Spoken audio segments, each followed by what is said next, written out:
बंदी छोड़ सतगुरु रामपाल जी परमेश्वर जी की जय हो।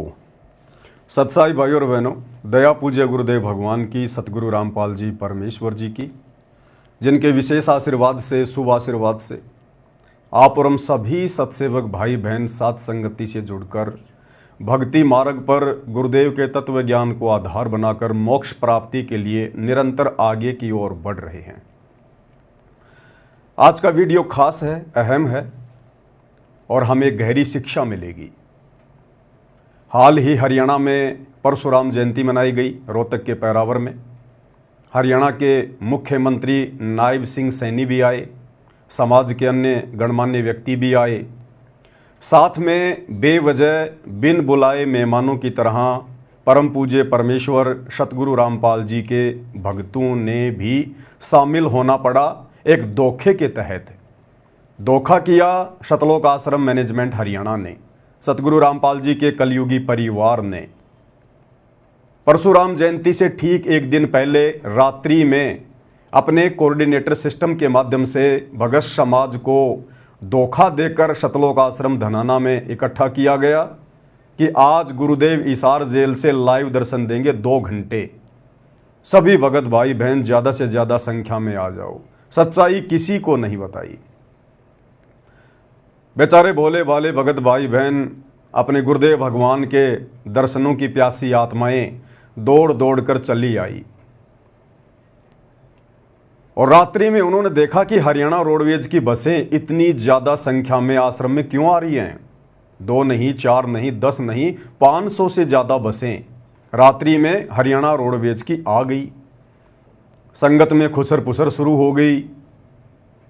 पता चला कि कल परशुराम जयंती है और हम भक्तों को आश्रम मैनेजमेंट के द्वारा परशुराम जयंती में भेजा जाएगा राजनीतिक रैली को सफल बनाने के लिए।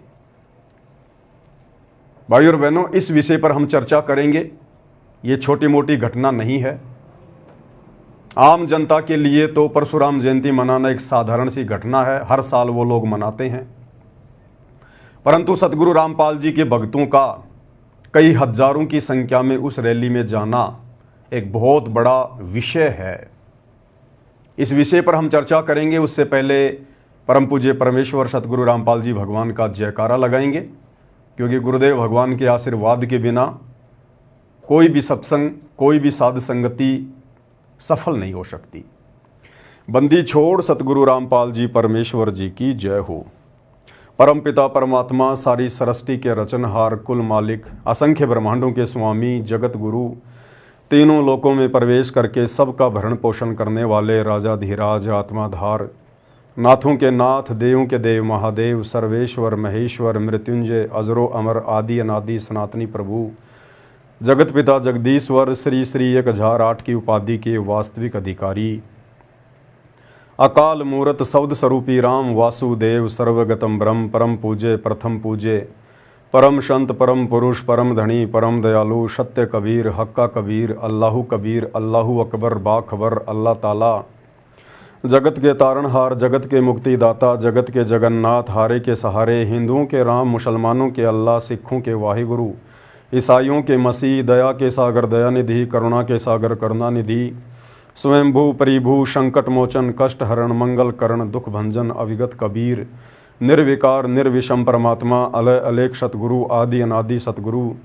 असली मर्यादा पुरुषोत्तम, असली राम, असली कृष्ण, असली घनश्याम, असली मुरारी, राजाओं के राजा, महाराजाओं के महाराजा, शहनशाहों के शहनशाह, सम्राटों के सम्राट, भगवानों के भगवान, अल्लाहों के अल्लाह, प्रभुओं के प्रभु, मसीहाओं के मसीह, सच्चे वाहिगुरु, बाबाओं के बाबा, पीरों के पीर, सेठों के सेठ, जगत सेठ, सावड़सा सेठ, सर्वगुण संपन्न, अनंत कोटि कलाओं के स्वामी, अनंत कोटि ब्रह्मांडों के नायक, योगियों में महायोगी, ध्यानियों में महाध्यानी, सिद्धों में परम सिद्ध, ज्ञानियों में तत्वज्ञानी, ब्रह्म ज्ञानी, महाज्ञानी, परम ज्ञानी, सर्वश्रेष्ठ ज्ञानी, विज्ञानी, युवा कबीर, समरथ कबीर, असमवात, अमित ओजा, सच्चे रहनुमा, करीम अल्लाह, सुभान अल्लाह, दुनिया के अंतिम पैगंबर, 8 सितंबर 1951 से गांव धनाना, जिला सोनीपत, हरियाणा, भारतवर्ष की पावन भूमि पे प्रकट रियल कल की भगवान श्री नारायण साकार हरि, श्री बाबा साहेब, नूर अनंत परमात्मा, सच्चे बाखबर, सच्चे दरवेश, संत शिरोमणि सतगुरु रामपाल जी परमेश्वर जी के चरण कमल में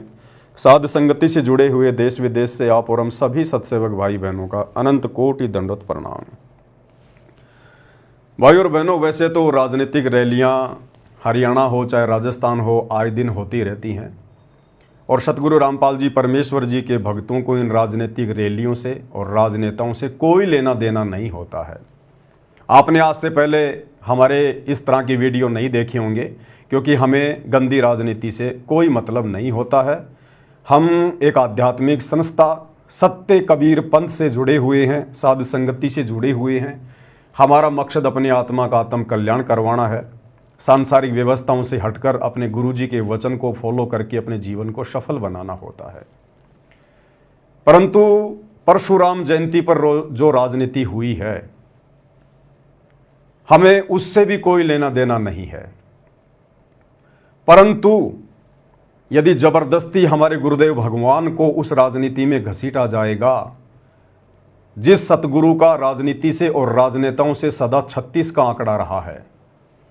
सन 1994 से सतगुरु रामपाल जी परमेश्वर जी ने आध्यात्मिक प्रवचन करने शुरू किए हैं।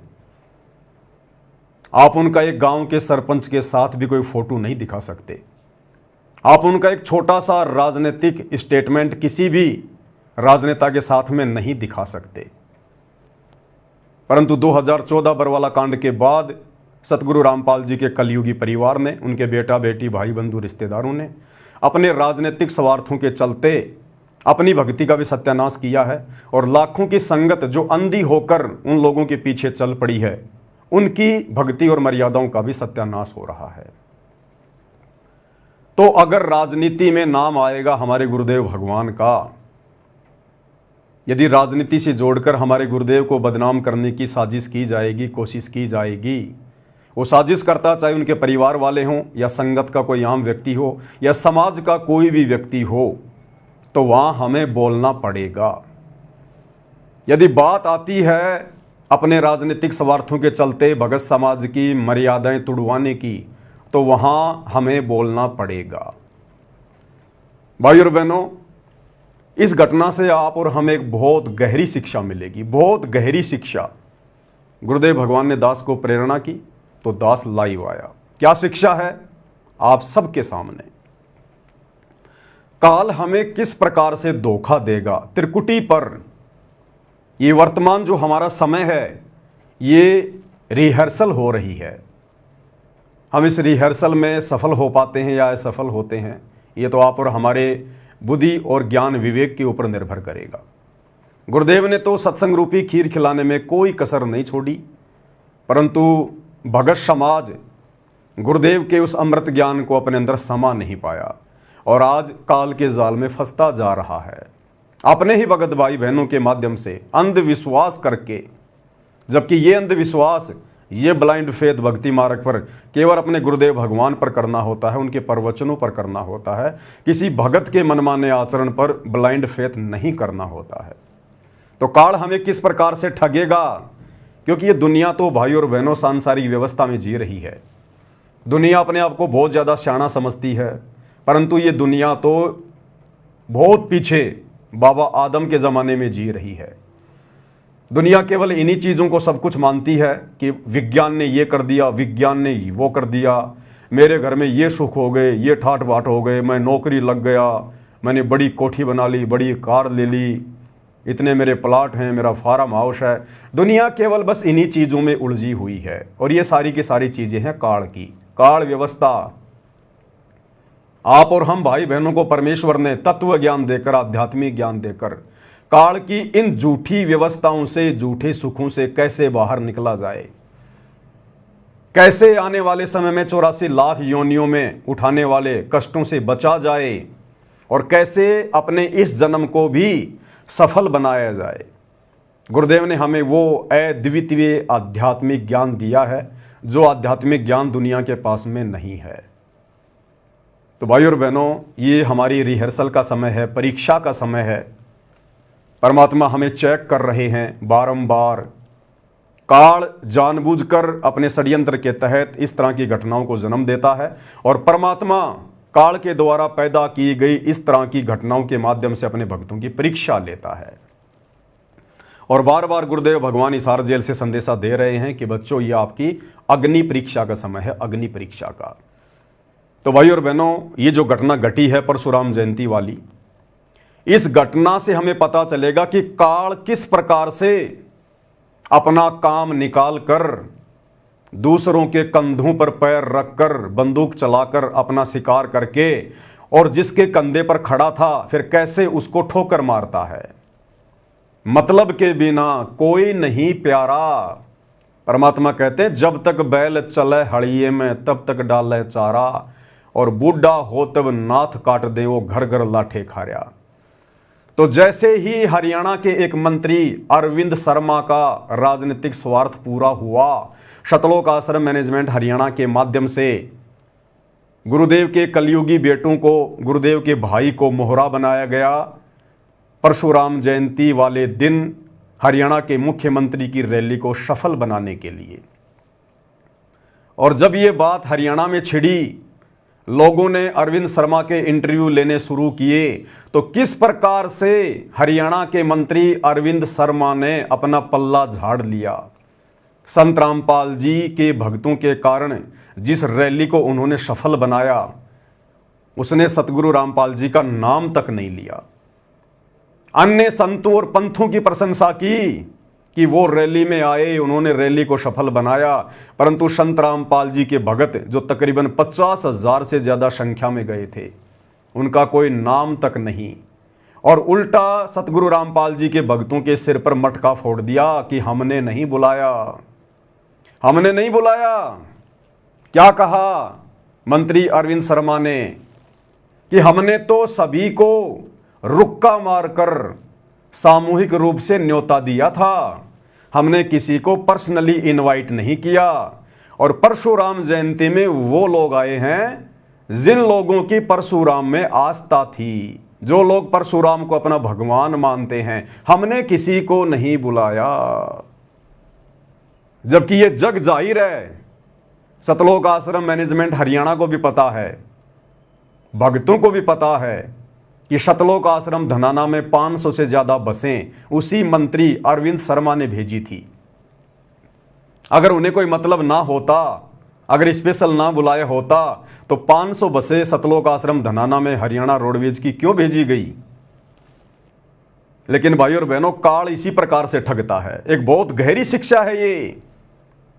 हम सत्सेवक भाई बहनों ने बहुत गहरी शिक्षा लेनी है कि हम निकट भविष्य में इस प्रकार की गलतियां ना करें, जो गलतियां दिन प्रतिदिन करके सतलोक आश्रम से जुड़े हुए भाई बहन करते जा रहे हैं और अपनी भक्ति का सत्यानाश करवा रहे हैं।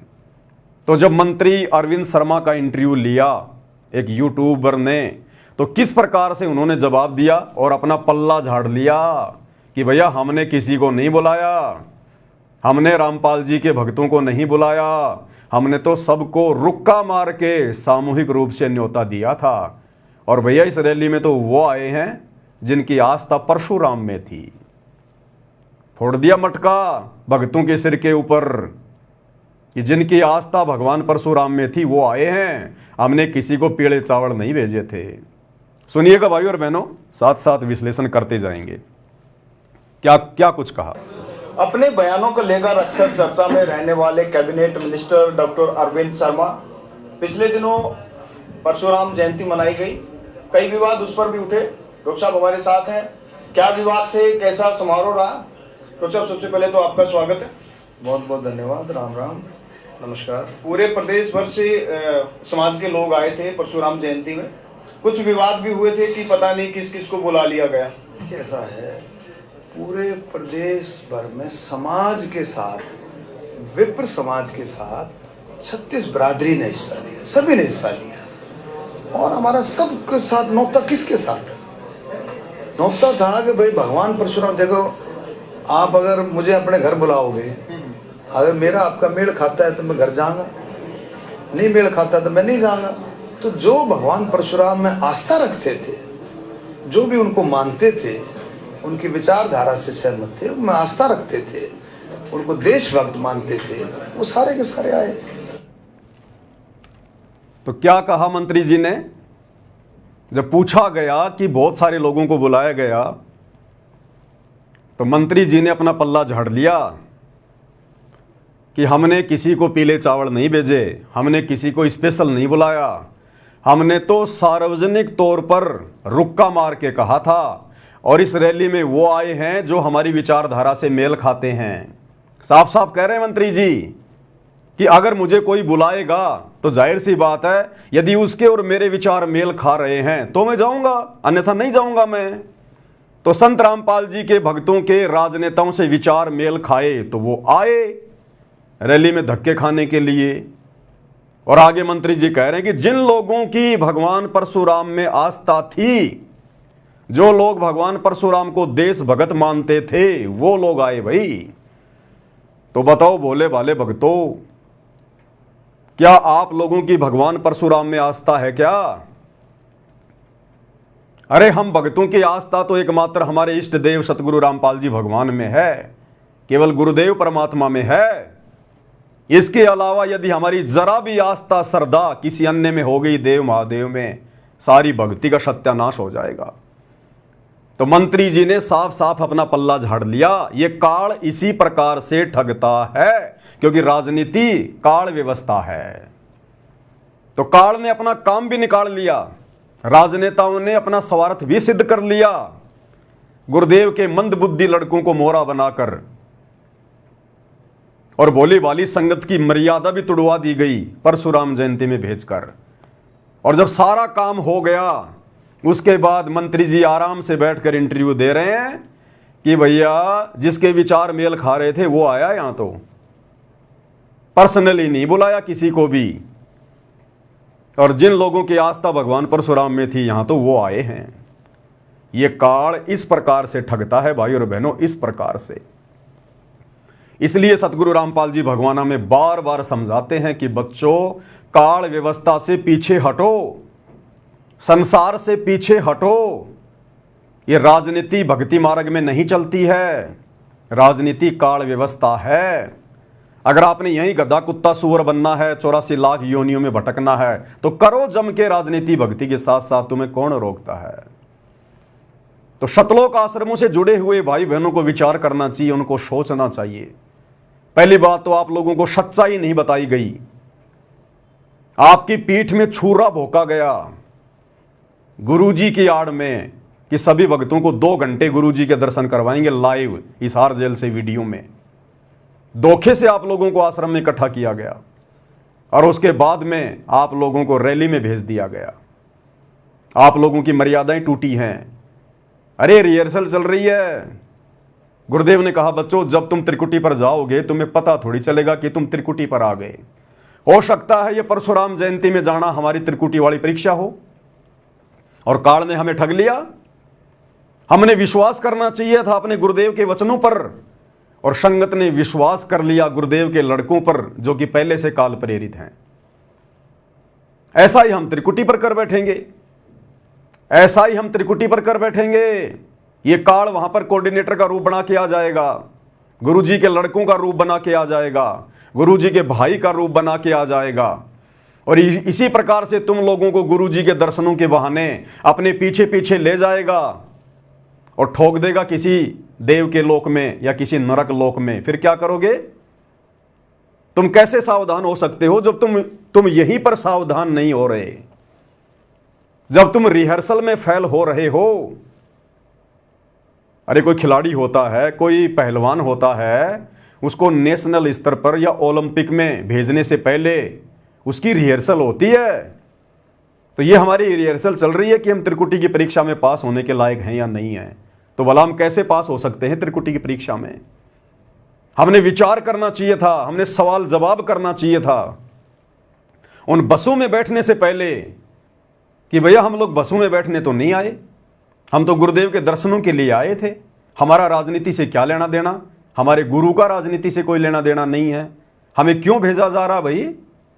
किसी ने कोई सवाल जवाब नहीं किया। इसका मतलब सब के सब भेड़ चाल में अंध भक्ति हो रही है, शतलोक आश्रमों में अंध भक्ति। और इसी बात की परीक्षा लेने के लिए और इसी प्रकार के उन कच्चे भक्तों को छांटने के लिए इस परमात्मा ने 2014 बरवाला कांड के माध्यम से अपने भक्तों की परीक्षा लेनी शुरू की।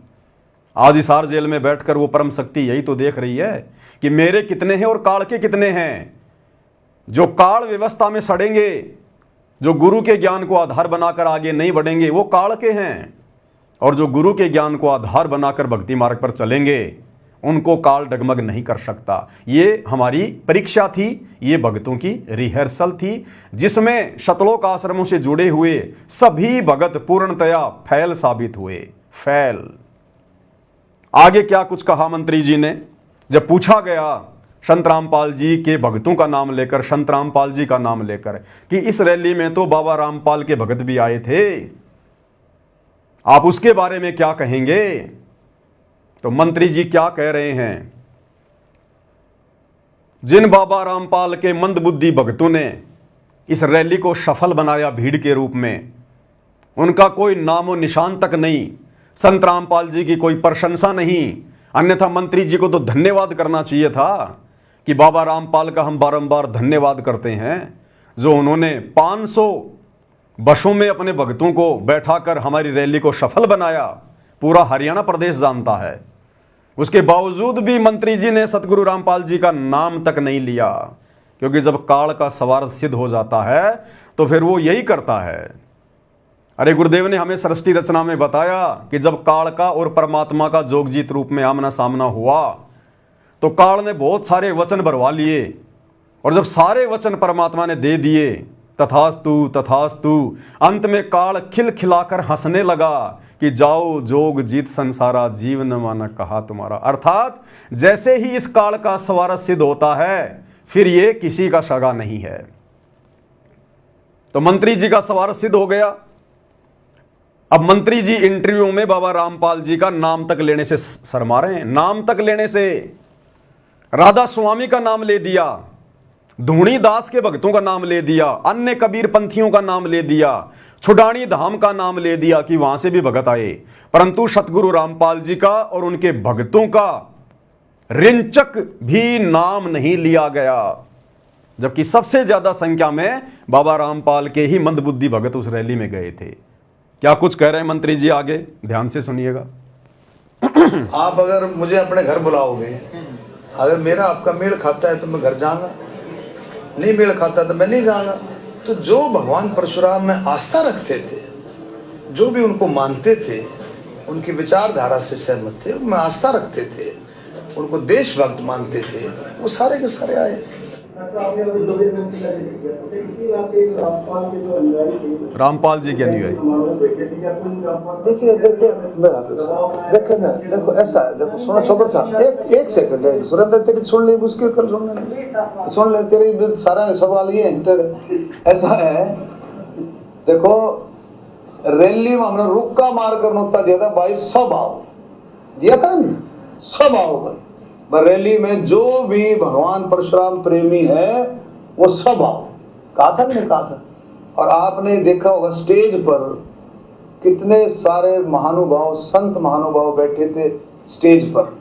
आप ये भी कह सकते हो जी वो कैसे आ गए महानुभाव। सुन तो राधा, एक मिनट, राधा स्वामी सुन तो राधा स्वामी, कबीर पंथी। आपको शायद इस बात का मुझे समझ में नहीं आता, आपको इस बात का पता ही नहीं, मेरा परिवार कबीर पंथी, आपको पता है। हमने जो शब्द गुआया आपने सुना, वो आपने शब्द सुना ही नहीं सुना, आप थे ही नहीं वहां पर। सुनना भाई, आपने शब्द सुना, वो मुणक गांव का रविदासिया संत था, संत धूणीदास जी। अब आपको वो कैसे आया, उसके पंथ, उसके धूणीदास जी कम से कम 500 शिष्य आ रहे थे। क्या कह रहे हैं मंत्री जी, सबकी तारीफ कर दी मंत्री जी ने कि मुणक गांव के और धूणीदास संत के भी शिष्य आए हुए थे, कबीर पंथी भी आए हुए थे, छुडानी वाले भी आए हुए थे, राधा स्वामी वाले भी आए हुए थे, परंतु सतगुरु रामपाल जी का और उनके मंदबुद्धि भक्तों का जिक्र भी नहीं, जिन्होंने रैली को सफल बनाया। और मंत्री जी कह रहे मैं कबीर पंथी हूं, जबकि सबको पता है कि मंत्री जी नकली कबीर पंथी हैं। असली कबीर पंथ पूरे विश्व में वर्तमान में केवल सतगुरु रामपाल जी का है, केवल सतगुरु रामपाल जी का। और मंत्री जी सतगुरु रामपाल जी से उपदेश प्राप्त नहीं है। तो सबकी प्रशंसा कर दी, सबकी बुरी बुरी तारीफ कर दी, परंतु सतगुरु रामपाल जी का नामो निशान नहीं। इसको कहते हैं काल ऐसे धोखा देता है जब उसका स्वार्थ पूरा हो जाता है। आप और हम भाई बहनों ने शिक्षा लेकर आगे बढ़ना है। ये संसार हमें कुछ नहीं देने वाला, ये राजनेता हमें कुछ नहीं देने वाले। ये काल व्यवस्था है, जैसे इनका स्वार्थ पूरा होगा ये ठोकर मारेंगे, ठोकर, जैसे कि वर्तमान में मारी जा रही है मंत्री जी के द्वारा सतगुरु रामपाल जी को और उनके भक्तों को। सबकी प्रशंसा कर दी, जिसके 500 भगत आए उसकी प्रशंसा कर दी, जिस राधा स्वामी के इक्के दुक्के भगत आए उनकी प्रशंसा कर दी, परंतु सतगुरु रामपाल जी का नामो निशान भी नहीं। किस लिए गए थे फिर वहां पर? अरे किस लिए गए थे फिर वहां पर? शुअर की तरह गटर में नाक रगड़ने के लिए गए थे क्या? क्यों इतनी मेहनत करी? 500 बसों में भगत बैठकर गए, रैली को सफल बनाया और तुम्हारा जिक्र तक नहीं। काल ऐसे धोखा देता है, ऐसे धोखा, जब उसका कार्य सिद्ध हो जाता है। इसलिए गुरुदेव कहते हैं कि बच्चों ये किस ब्रह्मांड काल व्यवस्था है, इसमें मत सड़ना, किसी पर भी विश्वास मत करना अपने गुरु के अलावा, गुरु के वचनों के अलावा। और संगत अंधा विश्वास कर बैठी गुरु जी के परिवार पर, जो परिवार पहले से ही काल प्रेरित है। तो मंत्री जी ने सबका जिक्र किया, लेकिन सतगुरु रामपाल जी का कोई नामो निशान भी नहीं। आगे सुनिए क्या कह रहे हैं मंत्री जी, सुनते जाइए। पिछले 120 साल से, कितने 120 साल से हर साल मेरे घर में सत्संग होता है। 10, 11, 12 कबीर साहब की वाणियों का, गरीबदास जी द्वारा रचित उनके ग्रंथ का। चुनानी धाम से भी बहुत सारे संत आए हुए थे, बहुत सारे उनके अनुयायी आए हुए थे। छुडानी धाम से भी बहुत सारे संत आए हुए थे, बहुत सारे उनके अनुयायी आए हुए थे, परंतु मंत्री जी के मुंह से एक बार भी नहीं निकला कि सतलोक आश्रम धनाना से भी 500 बसों में बैठकर कुछ भगत आए थे। 500 बसें, एक बस में अगर 50 भगत भी माने तो 500 बसों में 50,000 भगत हो गए। 50,000। विचारणीय विषय भाई और बहनों, कितना बड़ा धोखा भगत समाज के साथ किया गया है। अरे मंत्री प्रशंसा करे ना करे, हम कोई प्रशंसा के भूखे नहीं है, परंतु जो मर्यादा तोड़वा दी गई है काल ने धोखा देकर, उससे कैसे बचोगे? वो भरपाई कैसे होगी भाई और बहनों? उनकी तो भरपाई नहीं हो पाएगी। परंतु आप और हम सत्सेवक भाई बहन आगे के लिए और ज्यादा सावधान होते चले जाएंगे। आप और हमें इन घटनाओं के माध्यम से दृढ़ता मिलती है कि हे भगवान, आपने हमें साथ संगति से जोड़कर कैसे बचा लिया, काल व्यवस्था में सड़ने से कैसे बचा लिया परमात्मा। हम भी आप ही के भगत हैं। जो ज्ञान आपने उन आश्रम वालों को दिया वही ज्ञान हमें दिया, अलग से कोई कोचिंग या कोई ट्रेनिंग नहीं दी। परमेश्वर, हमारे ऊपर आपने कैसे रजा बख्शी, सद्बुद्धि की, ज्ञान योग की, जो हमें बिल्कुल शीशे की तरह, आईने की तरह साफ साफ दिखाई दे रहा है कि कौन से भक्ति विरुद्ध ये कुकर्म करने से हमारी मर्यादाएं टूटेंगी और कौन से भक्ति अनुकूल सदकर्म करने से हमारे गुरुदेव भगवान प्रसन्न होंगे। तो आप और हमने गुरुदेव का सौ शुक्रिया अदा करना चाहिए कि गुरुदेव ने हमें साध संगति से जोड़ रखा है। तो मंत्री जी कह रहे हैं कि 120 साल से मैं कबीरपंथी हूं। बिल्कुल होंगे, नो डाउट। और आगे क्या कह रहे हैं मंत्री जी? तो आप लोगों को, हम सबको इस बात से, देखो किसी के ऊपर कोई प्रेशर नहीं था। पहली बात सुन, अपने आप अपनी मर्जी से आए। मंत्री जी कह रहे हैं किसी के ऊपर कोई प्रेशर नहीं था, अपनी मर्जी से आए हैं, अपनी मर्जी से। मंत्री जी ने पल्ला झाड़ दिया कि हमने नहीं बुलाया, हमने कोई बसे नहीं भेजी, हमने किसी को पीले चावल नहीं दिए आने के लिए। जिसकी परशुराम जी में आस्था थी और जिसके विचार हम राजनेताओं से मेल खा रहे थे वो आए, वो चाहे आम समाज का व्यक्ति हो, चाहे सतगुरु रामपाल जी का भगत हो। अब क्या करोगे भक्तों? मंत्री जी ने तो मटका फोड़ दिया तुम्हारे सिर पर। काल ऐसा ही करता है। एक कहावत है गांव में, गरज हटी और गुजरी नटी। गरज हटी और गुजरी नटी, यानी अपना स्वार्थ सिद्ध होते ही मुंह मोड़ लेना। तो ऐसा तमाचा मारा है मंत्री जी ने सतगुरु रामपाल जी के अंध भक्तों पर। उन्हीं के ऊपर उन्हीं का जूता, उन्हीं का सिर। ये काल ऐसे पीटता है भाई और बहनों, अपना स्वार्थ सिद्ध करके। आगे क्या कह रहे हैं मंत्री जी, ध्यान से सुनिएगा। अब गुरुदेव भगवान हमें क्या शिक्षा दे रहे हैं भाई और बहनों। ये हिसार जेल से आया हुआ विशेष संदेश है, विशेष संदेश नंबर 45। और ये कोई आज का नहीं है, ये आज से 2.5-3 साल पहले सतलोक आश्रम के नामदान सेंटरों पर सुबह सुबह 5 बजे जो ये भीड़ जाया करती थी सत्संग सुनने के लिए, ये वही विशेष संदेश हैं जो पहले नामदान सेंटरों पर आए थे। उसके 2 साल बाद फिर ये यूट्यूब पर डाले जा रहे हैं। तो गुरुदेव ने तो हमें पहले ही आगाह कर दिया था, मालिक तो अंतर्यामी है, जानी जान है, उनको पता कि काल हमें कैसे कैसे ठगेगा। गुरुदेव ने तो हमें अपने रिश्तेदारों तक से भी जो अनुपदेशी हैं, हमने उनसे भी ज्यादा मेल मिलाप ना रखने की सलाह दी है कि तुम्हारा यहां पर कोई नहीं है, तुम कति लावारिस हो, लावारिस। और जब तुम सतगुरु की शरण में आ जाते हो उसके बाद तो ये काल तुम्हें ज्यादा से ज्यादा नीचे नरक में ले जाने का प्रयास करेगा। तुम्हारे साथ में तरह तरह के षड्यंत्र करेगा। वो षड्यंत्र किसी भी अनुपदेशी के माध्यम से हो सकता है, उपदेशी के माध्यम से जो मर्यादा तोड़कर भगत बनने का ढोंग कर रहा है उसके माध्यम से हो सकता है, तुम्हारे रिश्तेदारों के माध्यम से हो सकता है। तो गुरुदेव ने तो हमें यहां तक समझा दिया कि बच्चों ये रिश्तेदार भी किसी के नहीं है। मतलब के बिना कोई नहीं प्यारा, शवारत के बिना कोई नहीं प्यारा। और गुरुदेव कह रहे हैं कि तुम क्या रिश्तेदारियों में आना जाना, फालतू में उनसे मेल मिलाप करना, इस मोह ममता में पड़े हो, तुम मोक्ष मार्ग पर चल रहे हो और काल की व्यवस्था में सड़ रहे हो। गुरुदेव कह रहे हैं तुम किसी रिश्तेदार से 20,000 रुपये उधार ले लो और उसको समय पे मत दो, अगली बार तुम्हें चाय की भी नहीं पूछेगा, चाय की भी।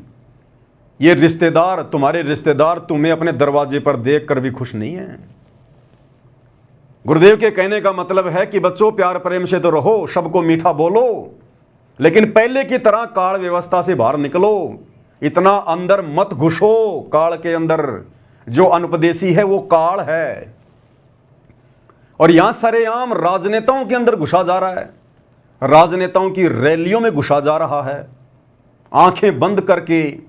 तो कैसे भक्ति सफल कर पाएंगे हम, कैसे हम सतलोक जा पाएंगे। काल तो हमें यही ठग रहा है धरती पर। अभी तो त्रिकुटी शेष है, त्रिकुटी के बाद में उसका झांझड़ी दीप आएगा।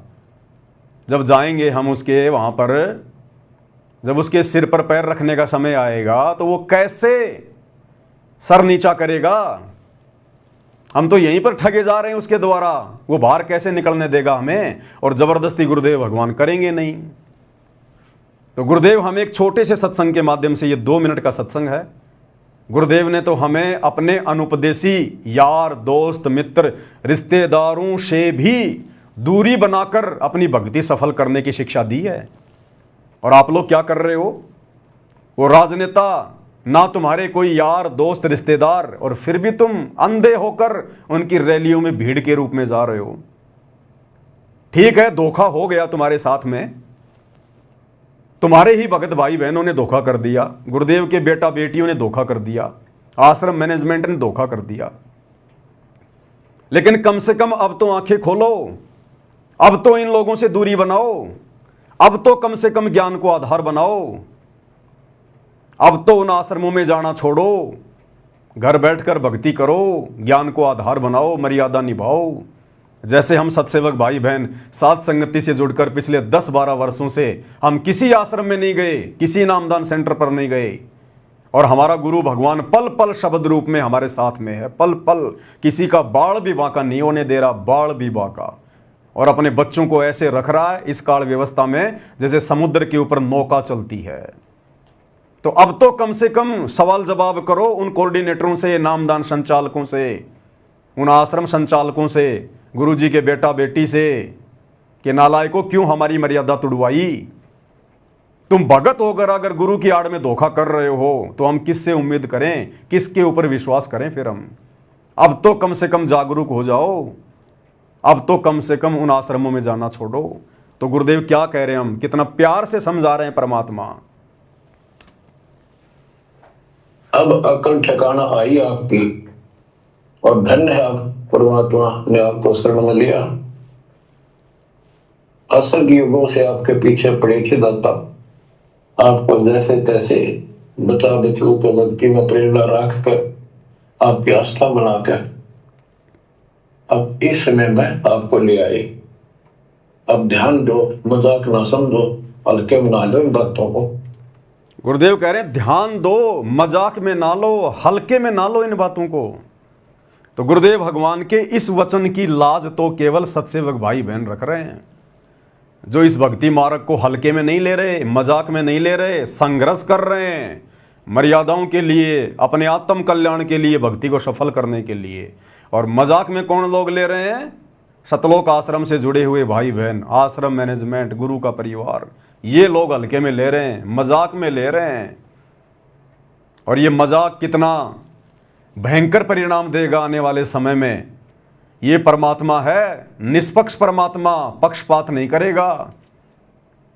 आने वाला समय जो युग परिवर्तन का है, विनाशकारी समय जो शुरू हो चुका है, कई वर्षों तक चलेगा, उसमें कमर टूटेगी उन भक्तों की जो आज मजाक में ले रहे हैं, हल्के में ले रहे हैं। उस समय पता चलेगा मर्यादा में रहकर भक्ति करते हुए, संघर्ष करते हुए, भक्ति करने वालों के साथ में क्या, और ये राजनेताओं की रैलियों में भीड़ जमा करने वाले इनके साथ में क्या। उस समय पता चलेगा।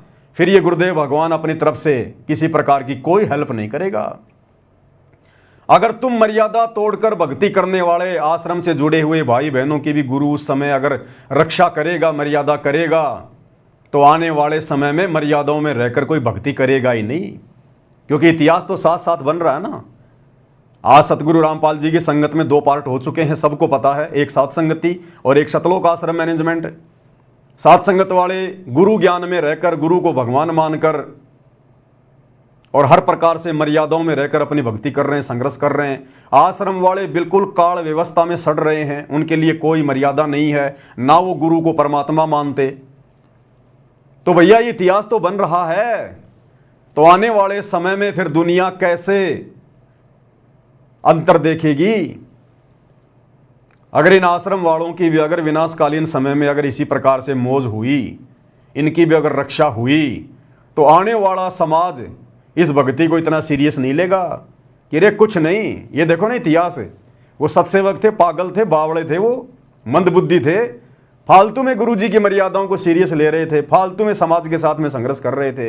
ये देखो ये सतलोक आश्रम से जुड़े हुए अंध भगत दिन रात मर्यादा तोड़ रहे थे। ये गुरु जी की मर्यादाओं के विरुद्ध इन्होंने धनाना गांव में 1 करोड़ रुपए की लागत से गांव वालों को खुश करने के लिए बैडमिंटन का स्टेडियम बनवा दिया। और इनका देखो बाड़ी बाका नहीं हो रहा। सोनीपत के गोहाना में जाटों की धर्मशाला बनवाई इन्होंने, 5वां फ्लोर बनवा दिया 1 करोड़ रुपए में। भक्तों का ज्योति पाठ का पैसा वहां ठोक दिया गया। देखो इनका बाड़ी बाका नहीं हो रहा।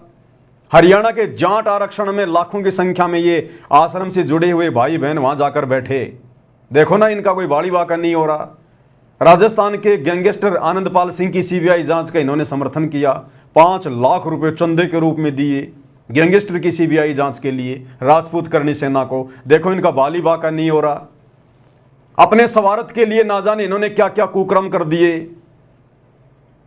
अयोध्या में इन्होंने भंडारा लगा दिया आन उपासकों के लिए, देखो ना आज इनका बाली बाका नहीं हो रहा।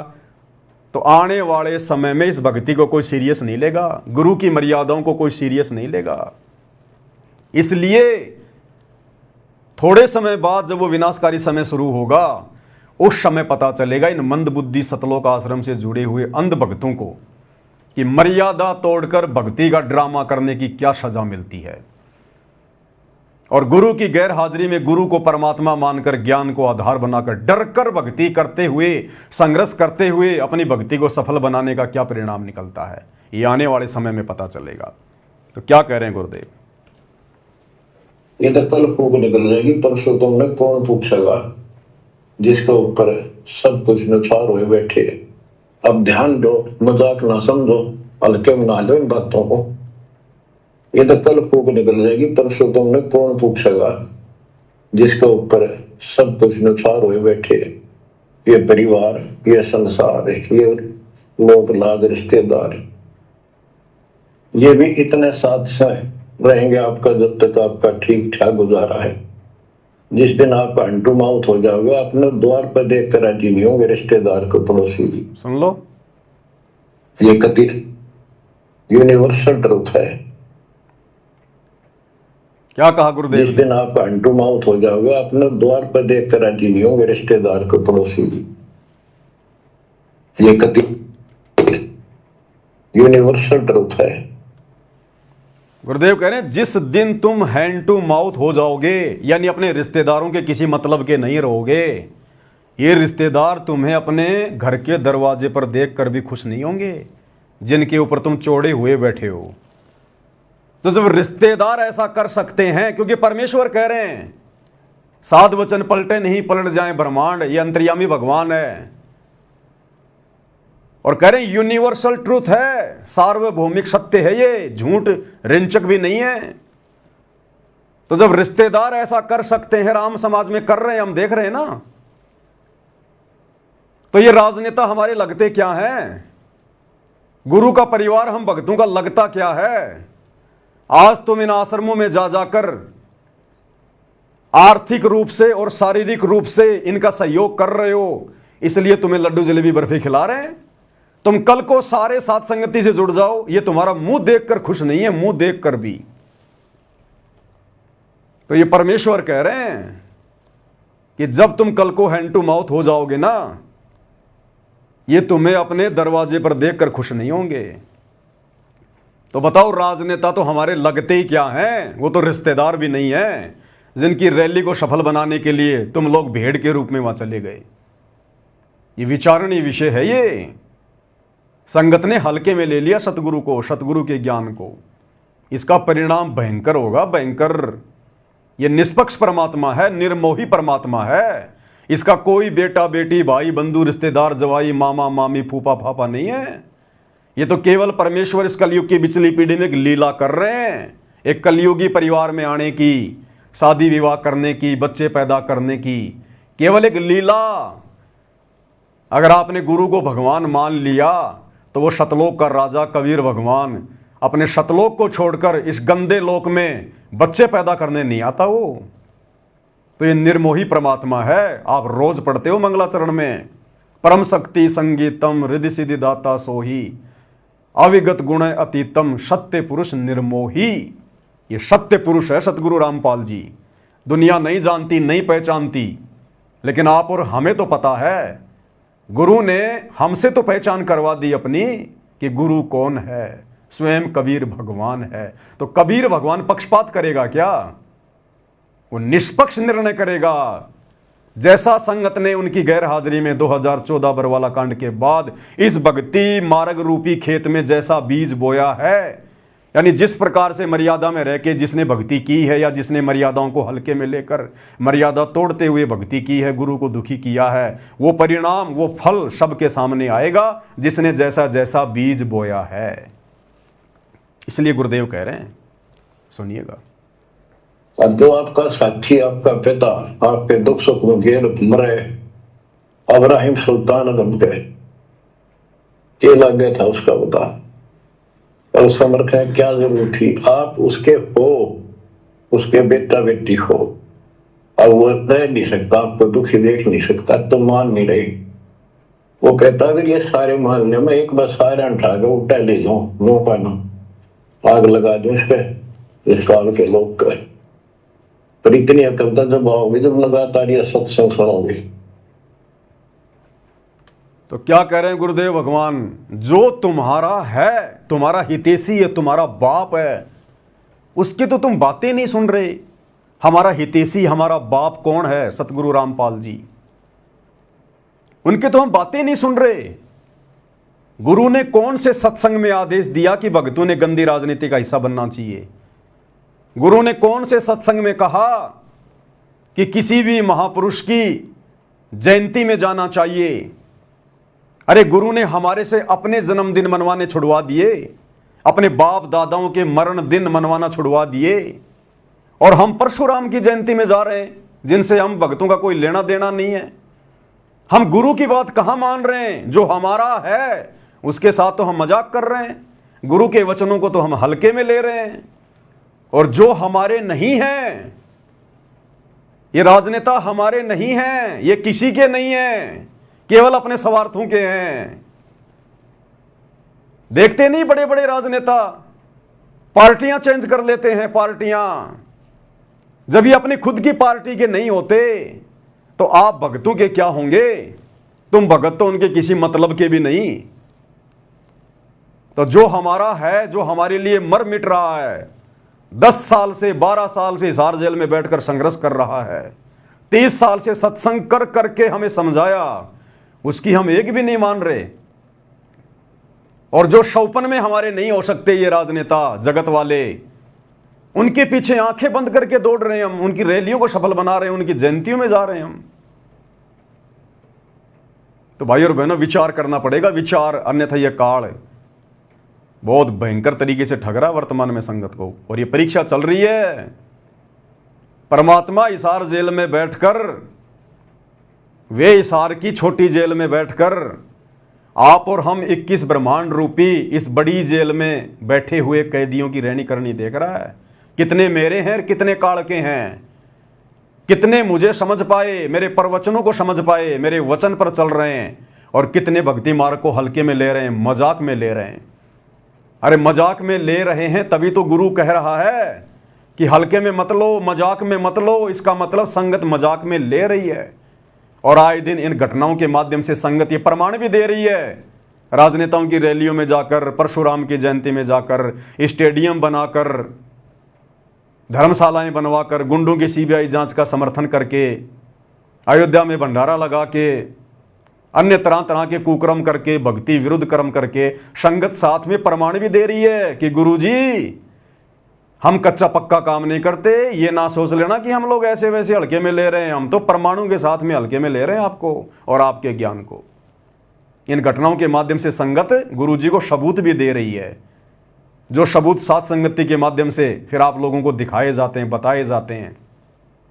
और इन्हीं सबूतों के आधार से, इन्हीं वीडियोज के आधार से आने वाले समय में भगत समाज में गुरुदेव के कलयुगी परिवार को, उनके बेटा बेटी, भाई बंधु, रिश्तेदारों को, इन कोऑर्डिनेटरों को, नामदान संचालकों को, आश्रम संचालकों को, जो एक ही थाली के चट्टे बट्टे हैं, मर्यादा तोड़कर काल की गोद में बैठे हैं, संगत की मर्यादा तोड़वा रहे हैं, आने वाले इतिहास में इनके वंशजों तक को बोलने नहीं दिया जाएगा। इतना बड़ा दाग इन लोगों ने अपने गुरु के साथ में गद्दारी करके अपने ऊपर लगवा लिया है। आने वाले इतिहास में इनको बोलने नहीं दिया जाएगा। बोलने आगे मंत्री जी क्या कुछ और कह रहे हैं, ध्यान से सुनिएगा।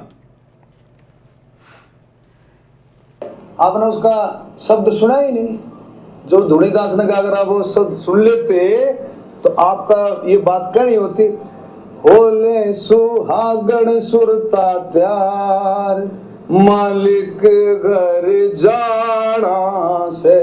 अरे होले न होले सुरता त्यार, मालिक घर जाना से।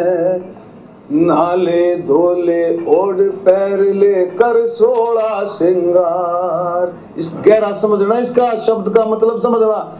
नाले धोले ओढ़ पैर ले कर 16 श्रृंगार।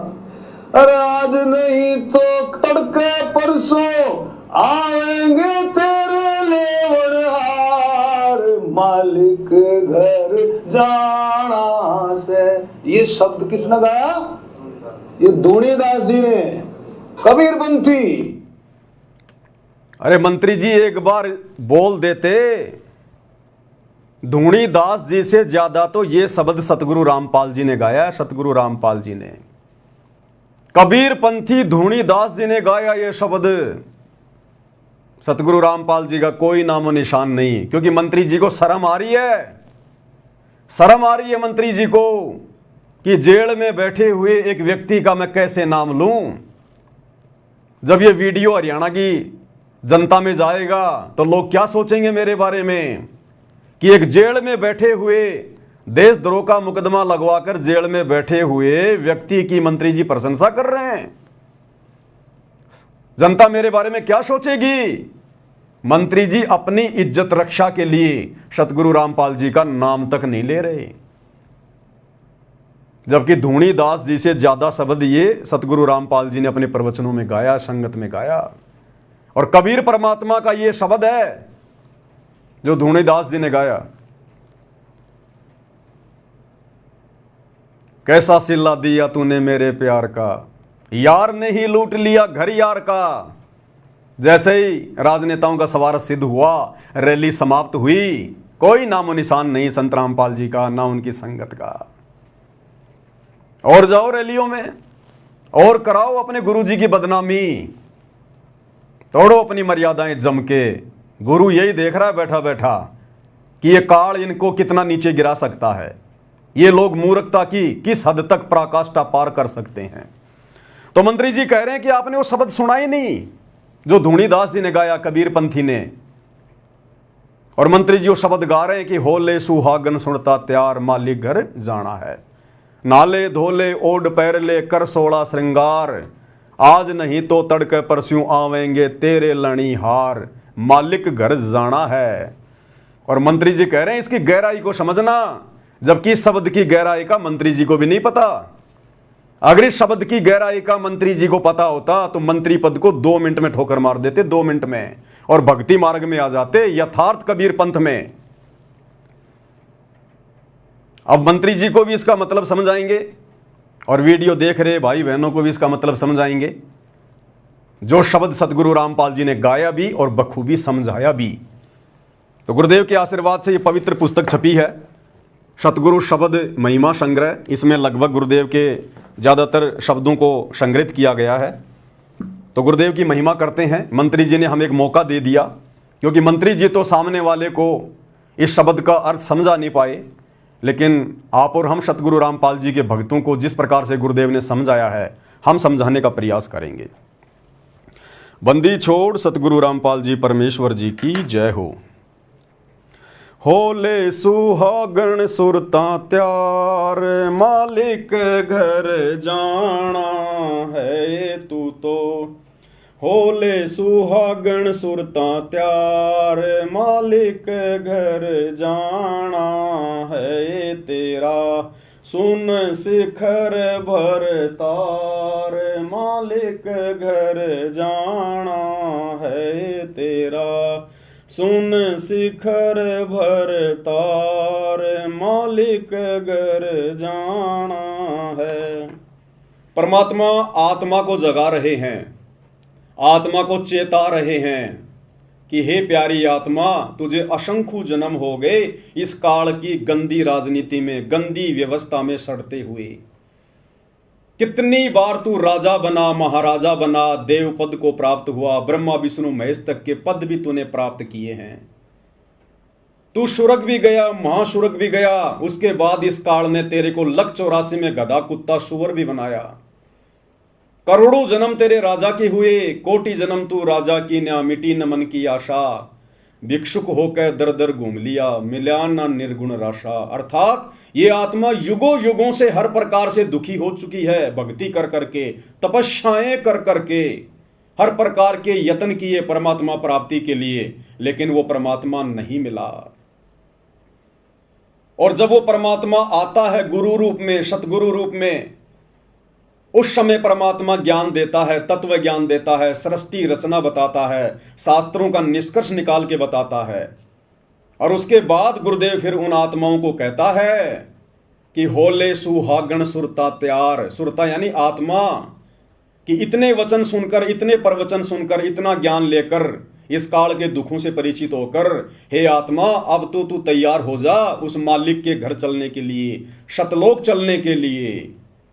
तेरा भरतार, तेरा पति, आत्मा का पति परमेश्वर कबीर साहेब, जो वर्तमान में सतगुरु रामपाल जी के रूप में धरती पर प्रकट हैं। परमेश्वर कह रहे हैं तेरा पति गुरु रूप में भूमिका करते हैं परमात्मा अपने आप को छुपाते हुए, और कह रहे हैं तेरा पति, तेरा परमेश्वर शून्य शिखर में, सबसे ऊपर टॉप मोस्ट पैलेस पर, शतलोक में बैठा है वो कबीर परमात्मा सिंहासन पर। चल मेरे साथ में, वहां जी भर के उसके दर्शन करना, उसकी सेवा करना, अखंड सुख भोगना शतलोक में।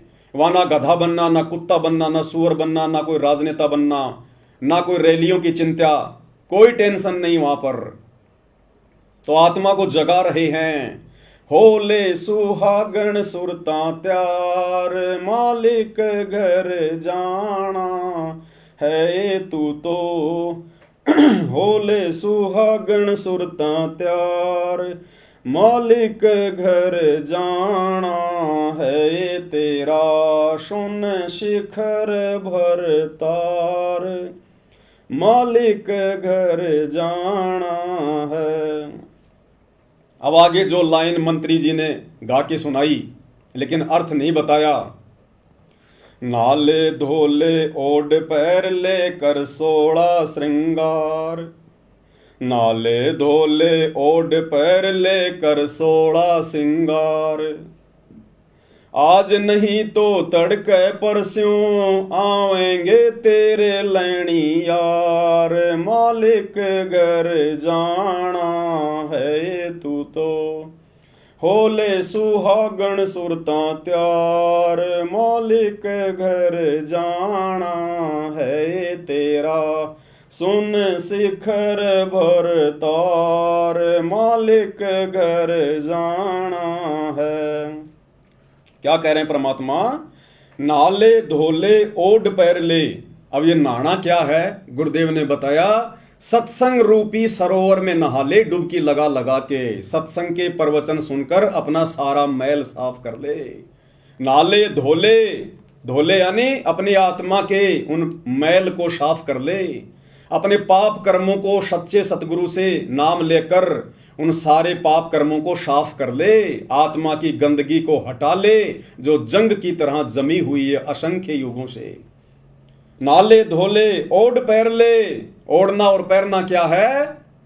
ओढ़ना और पैरना ये सील, संतोष, विवेक, दया, अक्षमा, परमेश्वर कहते हैं इन सबको अपने ऊपर धारण कर।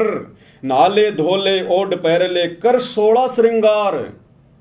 ये नकली हार श्रृंगार को त्याग दे, ये किसी काम का नहीं है। जब तक ये 20-30 साल की जवानी है तब तक ये सजना सवरना, हार श्रृंगार करना, सोना चांदी अच्छा लगता है।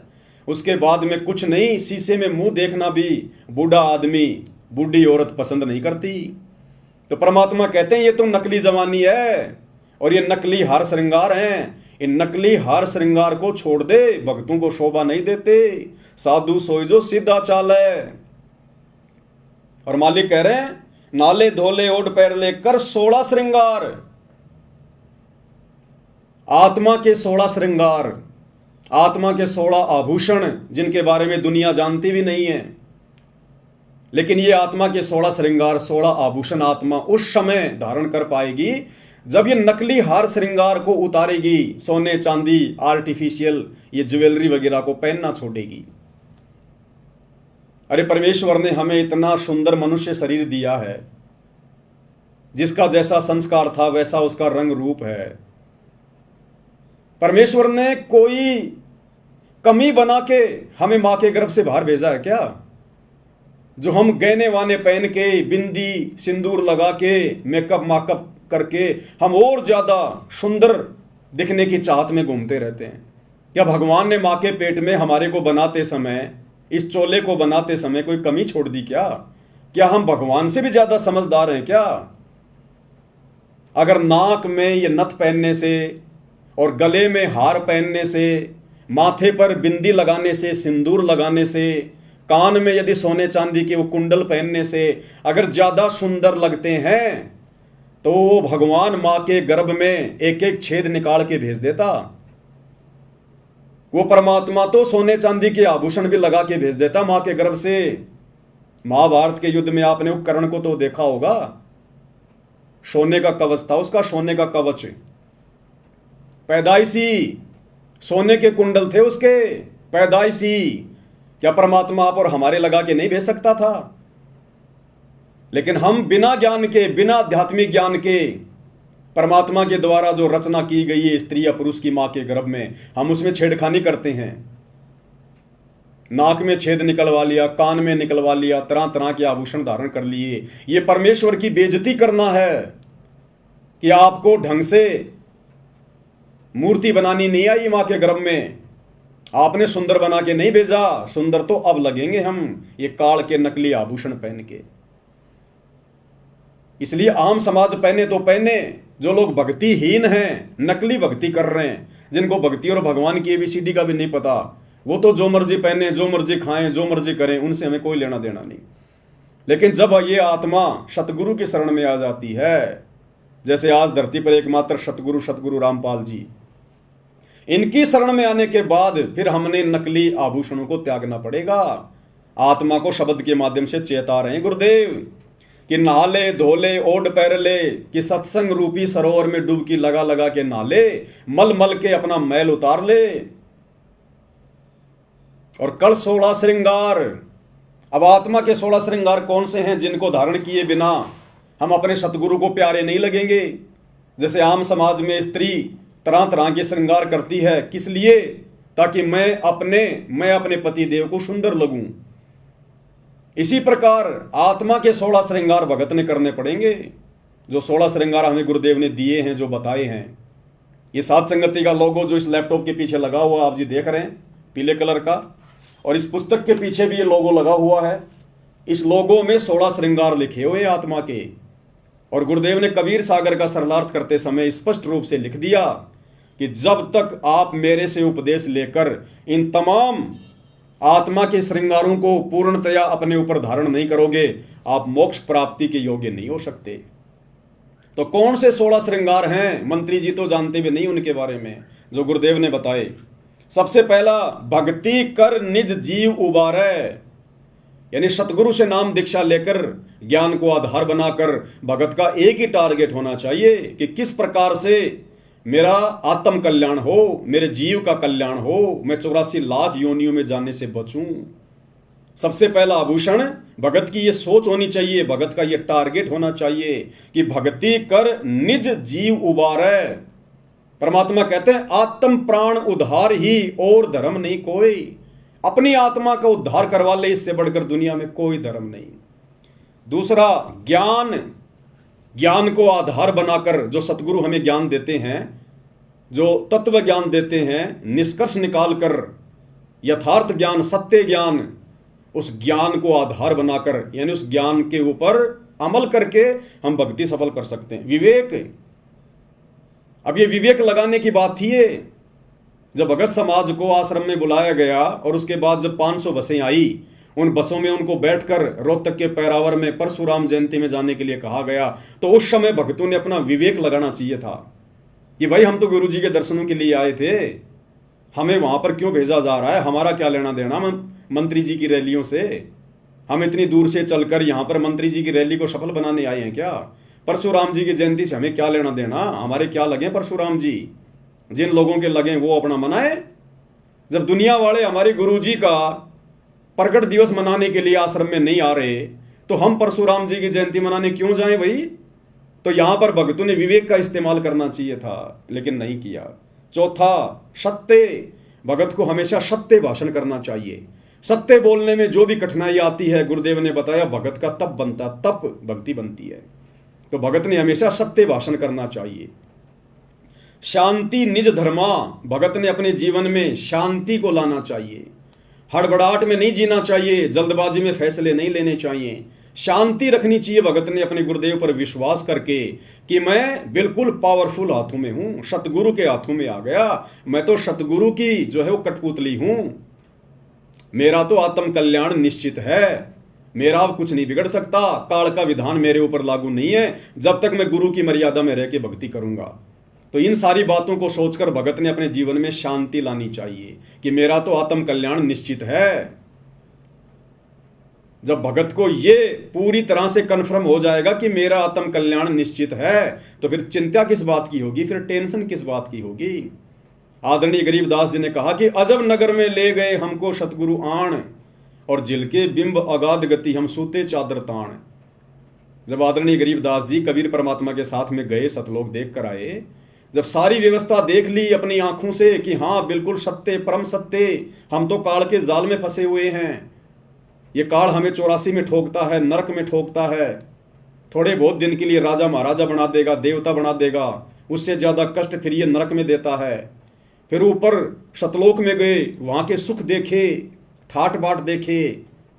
उसके बाद उनको कन्फर्म हो गया कि जिल के बिंब अगाध गति, हम सूते चादर ताण, कि अब हमें कोई चिंता नहीं है, हमारा आत्म कल्याण तो निश्चित है। तो इसी प्रकार वर्तमान में सतगुरु रामपाल जी भगवान अपने सत्संग सुना सुनाकर हमें सतलोक दिखा रहे हैं। सतलोक का वर्णन करके हमने अपने बाप के वचनों पर विश्वास करना पड़ेगा, तब हमारी भक्ति सफल होगी।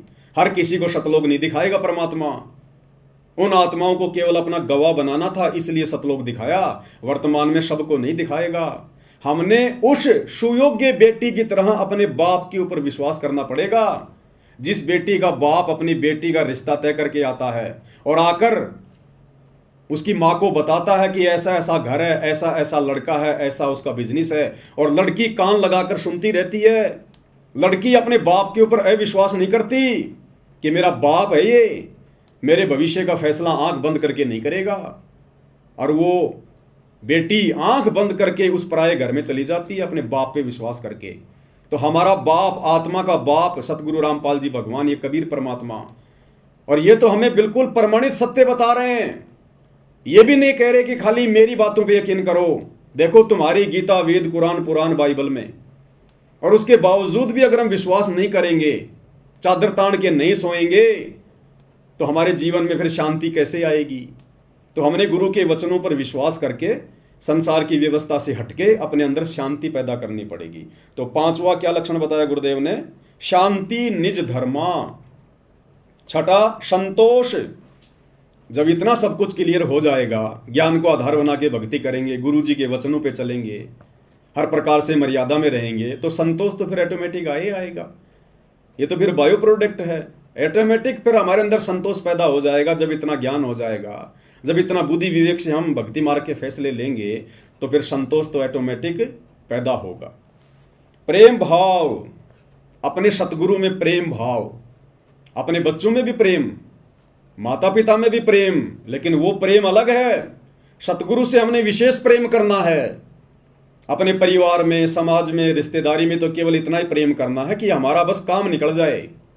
भाई मीठा बोलना, प्यार से बोलना, लड़ाई झगड़ा ना करना, किसी की आत्मा ना दुखाना, ये वाला प्रेम तो हमने यहां करना है जब तक हम इस शरीर में। लेकिन विशेष प्रेम, बिना प्रेम पावे नहीं चाहे कोटि समाधि ला। सतगुरु में हमारा विशेष प्रेम होना चाहिए। मर मिटने वाला प्रेम, मर मिटने वाला प्रेम, समर्पण वाला प्रेम, पतिव्रता भाव वाला प्रेम, केवल सतगुरु में। बिना प्रेम पावे नहीं चाहे कोटि समाधि ला। तो सतगुरु में हमने प्रेम भाव जो है वो पैदा करना है। परमात्मा कहते हैं ना भाई, प्रेम भाव सतगुरु में हो जा, फिर सहजे अमृत पाए। फिर बड़ी आसानी से हमें सतलोक के आनंद भोगने का सुख मिलेगा। अगला है धीरज। भगत के अंदर धैर्य होना चाहिए, जल्दबाजी नहीं होनी चाहिए भगत के अंदर। हमें किसी ने किसी के बारे में कुछ कह दिया, हमने तुरंत उसका जवाब दे दिया, बात बिगड़ जाएगी। परमात्मा कहते हैं सुनो सबकी, करो मन की, जो ज्ञान दे रखा ना उस आधार से फैसले लो। अगर तुम सतगुरु शरण में हो, मर्यादा में हो, तुम्हारी चाहे कोई लाख निंदा चुगली करे, पीठ पीछे लाख तुम्हारी बुराई करे, तुम्हारा वो कुछ नहीं बिगाड़ पाएगा। ये धोखाधड़ी समाज की, जंतर मंत्र, ये तंत्र सतगुरु के भगत के ऊपर लागू नहीं होते। परमात्मा हमें असुर निकंदन रमणी में लास्ट में क्या बताते हैं रक्षा मंत्र में? सतगुरु शरण शरणाई, शरण गए कुछ भय नहीं व्यापे, काल जाल भय मिट जाई, रोग शोग छल छिद्र न व्यापे, सन्मुख न ठहराई, और जहर अग्नि तन निकट ने आवे, दूरी जात रंगाई, वीर बेताल बाण ना लागे, यम के कोट डहाई, 98 पुण्य मूठ ना लागे, उल्ट तही दरखाई। अगर हमारे साथ कोई धोखा करेगा, अगर हमारे ऊपर कोई जादू जंतर करवाएगा, कोई मूठ छोड़ेगा, कोई वशीकरण यदि वो करवाएगा, तो परमात्मा कहते हैं अगर तुम मेरी शरण में हो और मर्यादा में हो, तो उल्टा उसी के ऊपर वो प्रहार करेगी। वो शक्ति तुम्हारा बाढ़ भी वाका नहीं कर पाएगी, आग भी तुम्हें जला नहीं सकती। जो सतगुरु के भगत होंगे, जो मर्यादा में होंगे, तो ये ऑटोमेटिक हमारे अंदर फिर धैर्य उत्पन्न होगा, धीरज उत्पन्न होगा कि हम किसी का बुरा, इस ज्ञान को आधार बनाकर, गुरु से डरकर हम किसी का बुरा शोपन में नहीं कर सकते। और हमारे साथ यदि कोई बुरा करना चाहेगा, धोखाधड़ी करना चाहेगा, तो सतगुरु होने नहीं देगा। अब ये धोखाधड़ी हो गई ना आश्रम से जुड़े हुए भाई बहनों के साथ में, क्योंकि वो मर्यादा में नहीं है, गुरु को भगवान नहीं मानते, इसलिए काल ने गुरु जी के परिवार के माध्यम से भक्तों को धोखा दे दिया और परशुराम की जयंती में जाके ठोक दिया। हम सत्सेवकों को धोखा क्यों नहीं दे पाया काल? हम साध संगति से जुड़े हुए भाई बहनों को धोखा क्यों नहीं दे रहा? क्योंकि हम गुरु को परमात्मा मानकर मर्यादा में रह के भक्ति कर रहे हैं, तो गुरु हमारे साथ धोखाधड़ी होने नहीं देगा। तो धीरज। अगला है मित्र सम सबको चित धारे, सबको मित्र भाव से देखे। यहां हमारा कोई शत्रु नहीं है। इस तत्व ज्ञान से हमें पता चलेगा कि हमारा पिता एक ही है, कबीर भगवान, जो वर्तमान में सतगुरु रामपाल जी के रूप में धरती पर प्रकट है। और गुरुदेव हमें बारंबार शिक्षा देते हैं कि बच्चों, अगर आपने भक्ति सफल करनी है तो अपने गुरु के, अपने परमात्मा के पद चिन्हों पर चलना पड़ेगा। कबीर खड़ा बाजार में मांगे सबकी खैर, ना काहू से दोस्ती ना काहू से बैर। एक शत्रु एक मित्र है, भूल पड़ी रे प्राण, यम की नगरी जाएगा शब्द हमारा मान। तो गुरुदेव भगवान कह रहे हैं कि बच्चों, अगर तुमने भक्ति पर सफलता प्राप्त करनी है तो अपने गुरु के पद चिन्हों पर चलना पड़ेगा। यहां हमने ना किसी से विशेष कोई मित्रता रखनी है। अगर भगत ने यहां पर किसी के साथ विशेष मित्रता रखी तो परमात्मा कहते हैं कि काल उसको त्रिकुटी पर ठगेगा, उस मित्र के रूप में ठग लेगा उसको। और किसी से बैर भाव तो हमने रखना ही नहीं, यहां पर शत्रु भाव तो रखना ही नहीं। शत्रु भाव रखेंगे तो हमारी आत्मा पाक साफ नहीं हो पाएगी, निर्मल नहीं हो पाएगी, फिर भी हम काल के जाल में रह जाएंगे। तो ना हमारा यहां कोई मित्र है, ना हमारा यहां कोई शत्रु है। हमारा एक ही मित्र है, हमारा गुरु, हमारा सतगुरु। तमेव माता च पिता तमेव, तमेव बंधु च सखा तमेव, और तमेव विद्या च द्रविणम तमेव, तमेव सर्व मम देव देव। हमारा केवल एक ही है, सतगुरु, बाकी हम यहां पर लावारिश हैं। तो मित्र सम सबको चित धारे, ये भी भगत के अंदर लक्षण होना चाहिए। ये आत्मा के श्रृंगारों की बात हो रही है। अगला है त्याग। एक भगत के अंदर मोक्ष प्राप्ति के लिए त्याग की भावना होनी चाहिए। अपने सतगुरु के चरणों में सब कुछ समर्पण करने की, त्याग करने की भावना होनी चाहिए। हमने रिहर्सल करनी है जीवित मर के।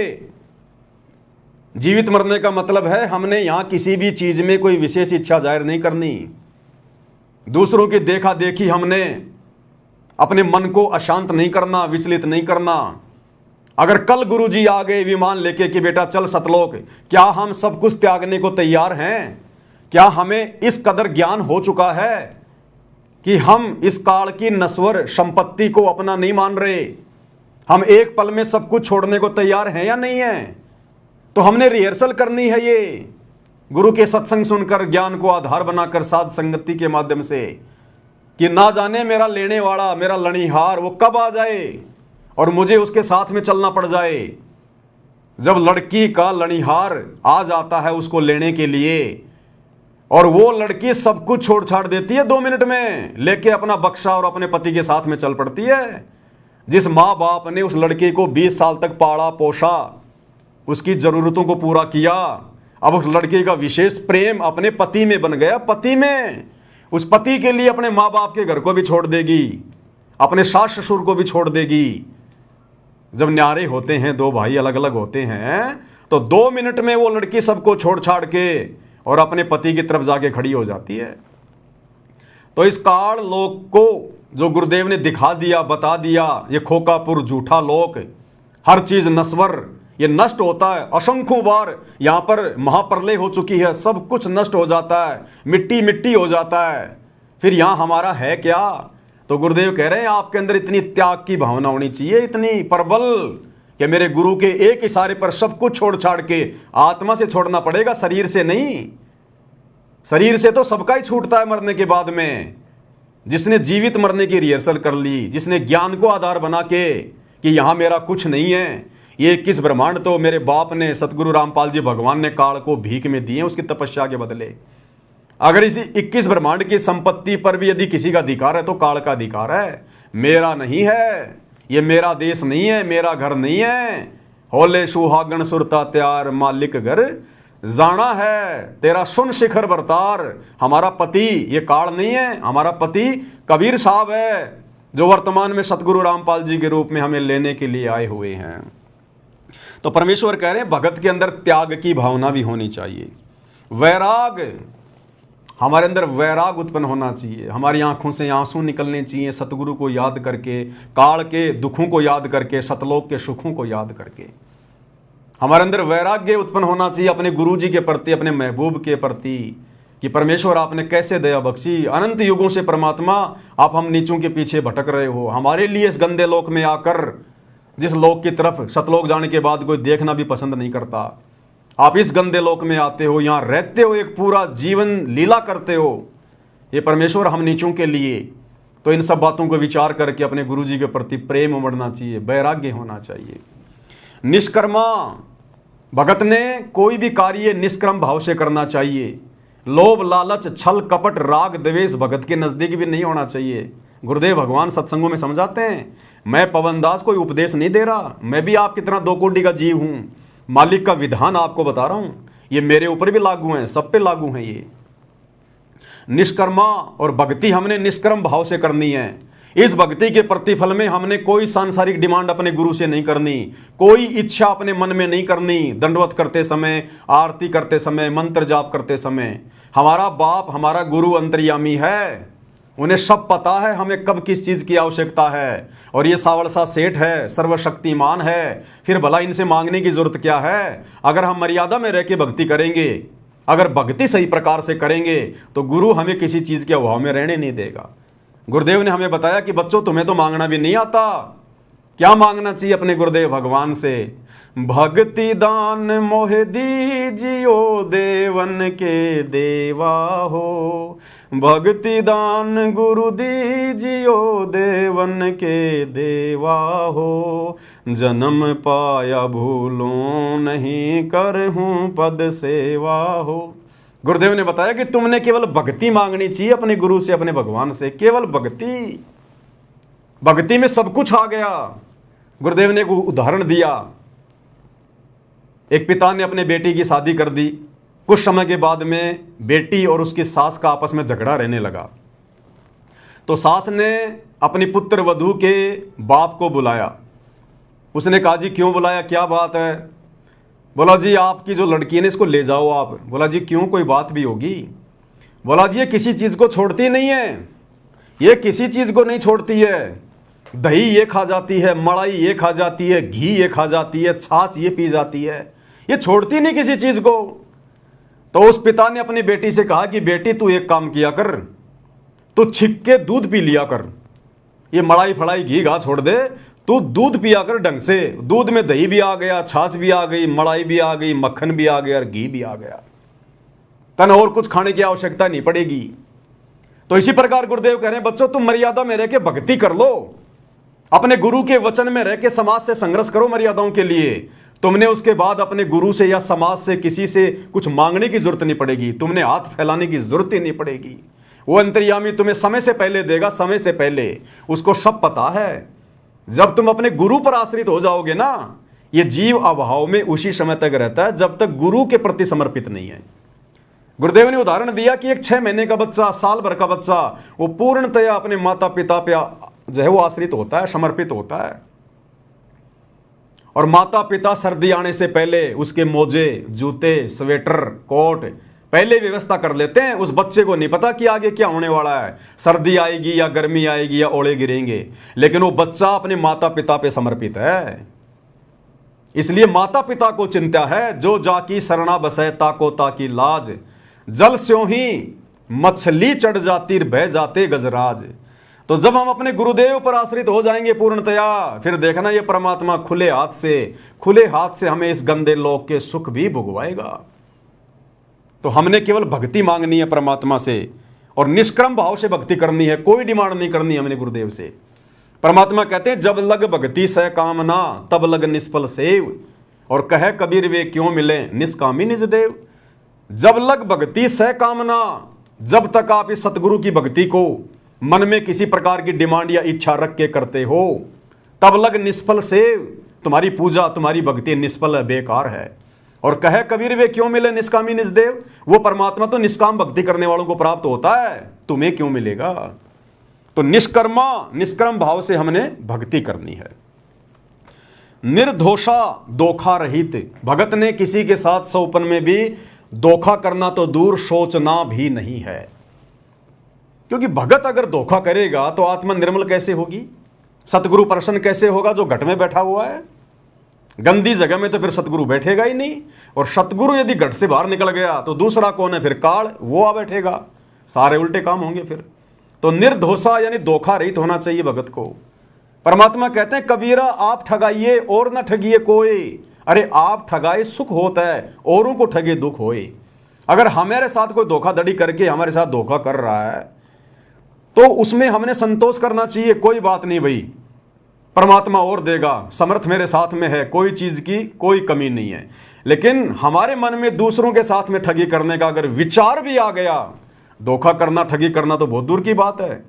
अगर आपने एक पैसे की ठगी भी कर ली, धोखा भी कर लिया, आपके अंदर अगर कोई स्वार्थ उत्पन्न हो गया जरा सा भी किसी भी बात को लेकर, उसी समय सतगुरु नाराज होगा, क्योंकि वो अंतर्यामी है, जानी जान है, उससे कुछ भी छुपाया नहीं जा सकता। कबीर अंतर्यामी एक तुम आत्म के आधार, और जो तुम छोड़ो हाथ तो में कौन उतारे पार। तो भगत ने धोखा रहित सील मानी शांत स्वभाव वाला होना चाहिए भगत, शांत स्वभाव वाला। अगर नुकसान हो गया तो परमात्मा कहते हैं बेटा तेरा क्या नुकसान हो गया, तेरा क्या नुकसान हो गया। पहली बात तो तेरे पास है ही क्या जिसका तू दुख मना रहा है, शोक मना रहा है। इतना तुझे ज्ञान दे दिया, तेरा कुछ है नहीं, जो भी कुछ है ये काल का है, तू तो होटल में किराएदार है। तेरा क्या बिगड़ गया, तेरा क्या टूट गया, कल को तू मरेगा सब कुछ यहीं छोड़ के जाएगा। आज तेरे पास है क्या, करोड़ों बार तू राजा रह चुका, जब वो छोड़ छाड़ के चला गया तो आज तो तेरे पास है ही क्या। तो परमेश्वर कह रहे हैं कि भगत ने शीलता धारण करनी चाहिए, संतोष करना चाहिए भगत ने गुरु ज्ञान आधार से, कि ये सांसारिक वैभव की वस्तुएं ना जाने मैंने कितने जन्मों में प्राप्त करी, राजा बन के, मंत्री बन के, प्रधानमंत्री बन के, और एक्सीडेंट में मर जाते हैं, सारा राजपाट यहीं रह जाता। क्या लेके गया हो, क्या था अपना। क्षमा, भगत के अंदर विशेष गुण होना चाहिए, क्षमा, माफ करना, सामने वाले को माफ करना, ये परमेश्वर ने विशेष गुण बताया भगत का। अगर माफ करने की प्रवृत्ति हमारे अंदर पैदा होगी तो लड़ाई झगड़े खत्म होंगे, मनमुटाव खत्म होगा, राग द्वेष ईर्ष्या के भाव नहीं बनेंगे हमारे अंदर। तो भगत ने हर स्थिति में सामने वाले को, यदि हमारे साथ में कोई गलत बर्ताव करता है, गलत व्यवहार करता है, गाली निकालता है, बेवजह हमारे ऊपर कोई आरोप लगाता है, परेशान करता है, तो अपने आप को सतगुरु की शरण में, सतगुरु की गोद में बैठा हुआ समझकर हमारे अंदर क्षमा भाव उत्पन्न होना चाहिए कि कोई बात नहीं, मेरे साथ में क्या धोखा करेगा ये, मैं तो खुद ही काल के धोखे का शिकार हूँ, मेरे साथ में क्या धोखा करेगा, मेरा तो सतगुरु साक्षी है भाई, मेरा तो सतगुरु सब कुछ है। तो क्षमा भाव होना चाहिए। दया, अब दया बिना दरवेश कसाई, दरवेश यानी साधु, जिस भगत के हृदय में दया भाव नहीं है वो तो कसाई के समान है। तो परमेश्वर ने बताया कि दया भाव भी होना चाहिए। भगत ने कोई जीव हत्या नहीं करनी चाहिए, जीव हत्या का समर्थन नहीं करना चाहिए, किसी के साथ में मार पिटाई नहीं करनी चाहिए। भले हमें कोई दो थप्पड़ मार ले हमें मंजूर है, लेकिन भगत ने, चाहे भगत पहलवान है और सामने वाला अगर 5 साल का बालक भी गाली दे रहा है तो भी भगत ने उल्टा जवाब नहीं देना चाहिए उसको बालक समझ के, नादान समझ के, क्योंकि हमने गुरु प्रसन्न करना है, हमारी परीक्षा रह रह के लेगा परमात्मा। तो भगत के अंदर दया भाव भी होना चाहिए। तो ये 16 आभूषण बताए परमेश्वर ने इस शब्द में कि नाले धोले ओढ़ पैर ले कर 16 श्रृंगार, और आज नहीं तो तड़के परसों आवेंगे तेरे लणियार, होले सुहागण सुरता त्यार, मालिक घर जाना है। अब मंत्री जी ने तो 2 लाइन बोल के छोड़ दिया और कह रहे हैं कि आप इसकी गहराई में जाओ, शब्द क्या कह रहा है। अब मंत्री जी को पता हो तब समझ आए ना। अगली लाइन में क्या कहा परमेश्वर ने, नाले धोले ओढ़ पैर लेकर 16 श्रृंगार, नाले धोले ओढ़ पैर लेकर 16 श्रृंगार, आज नहीं तो तड़के परसों आवेंगे तेरे लैणी यार, मालिक घर जाना है तू तो होले सुहागण सुरता त्यार, मालिक घर जाना है तेरा सुन शिखर भर तार, मालिक घर जाना है। क्या कह रहे हैं? आज नहीं तो तड़के परस्यों आवेंगे तेरे लनिहार। परमेश्वर कह रहे हैं समय रहते सत्संग रूपी सरोवर में नाले, मलमल के आत्मा के पाप कर्म धोले, आत्मा को 16 श्रृंगारों से सुसज्जित करके सतगुरु को प्रसन्न कर ले। अगर तूने ये काम समय रहते नहीं किया तो आज नहीं तो तड़के परस्यों आवेंगे तेरे लेवनहार। वो यम के दूत आएंगे फिर हाथों में लेके लठ, तेरे शरीर से आत्मा निकालने के लिए। वो तेरे लनियार हैं, वो फिर तुझे लेने आएंगे, मार मार के लेके जाएंगे तांबे की धरती पे, गरम गरम धरती पे तेरे को पैदल लेके जाएंगे सोट मारते हुए। पानी मांगेगा तेरे लठ मारेंगे, भोजन मांगेगा तेरे लठ मारेंगे। तो कहते हैं या तो समय रहते सतगुरु की शरण में आकर भक्ति कर ले, ये गंदी राजनीति छोड़ दे, भक्ति का पाठ पढ़ ले, सतगुरु को प्रसन्न कर ले, अन्यथा वो यम के दूत तैयार खड़े हैं, तैयार तेरी दुर्गति करके लेके जाएंगे, दुर्गति करके। अगली लाइन में क्या बताया परमेश्वर ने? तेरे साथ की ये कितनी जाली तू क्यों लारी वार, तेरे साथ की ये कितनी जाली तू क्यों लारी वार। गुड़िया खेलत जन्म गवाया, लाया ये नहीं विचार, मालिक घर जाना है तू तो होले सुहागण सुरता त्यार, मालिक घर जाना है तेरा, सुन शिखर भर तार, मालिक घर जाना है। कितनी प्यारी व्याख्या करके बताई है गुरुदेव भगवान ने। आत्मा को कह रहे हैं परमेश्वर कि तेरे साथ की ये कितनी जाली तू क्यों लारी वार, कि हे नादान आत्मा, तेरे साथ सतलोक से काल के चक्कर में मुझे छोड़कर जितनी आत्मा यहां आई थी उनमें से कितनी आत्माएं, असंख्यों आत्माएं वापस मेरे साथ जब मैं सतगुरु रूप में आता हूं तो मेरे ज्ञान को समझकर मेरी बात मानकर वापस सतलोक को चली गई। तेरे साथ की कितनी जाली, जो तेरे साथ जो सतलोक से आई थी ना इस काललोक में, वो तेरे साथ की आत्माएं कितनी मेरे साथ वापस सतलोक जा चुकी हैं। गुरुदेव भगवान कह रहे हैं, समझा रहे हैं परमात्मा शब्द के माध्यम से। और तू क्यों लारी वार, तू लेट क्यों हो रही है, तू देरी क्यों कर रही है, तुझे क्या समझ में नहीं आया, तू क्यों देरी लगा रही है इस काल के लोक में? क्या अभी तूने काल की व्यवस्था में सड़ना है? 84 लाख योनियों में धक्के खाने हैं, तेरे क्या समझ में नहीं आया? सतगुरु मिल गया, सब कुछ बता दिया, सब कुछ खोल के रख दिया, साहिब ने भेद दिया सब खोला अपने सतलोक राजधानी का। तो गुरुदेव आत्मा को कह रहे हैं, हे नादान, अब तू क्यों देरी कर रही है, सतलोक चलने की तैयारी क्यों नहीं कर रही? तेरे साथ की ये कितनी जाली तू क्यों लारी वार, और गुड़िया खेलत जन्म गवाया, लाया है नहीं विचार। तू गुरु के ज्ञान को आधार ना बनाकर असंख्य जन्म तूने बर्बाद कर दिए ये गुड्डा गुड्डी का खेल खेलते हुए।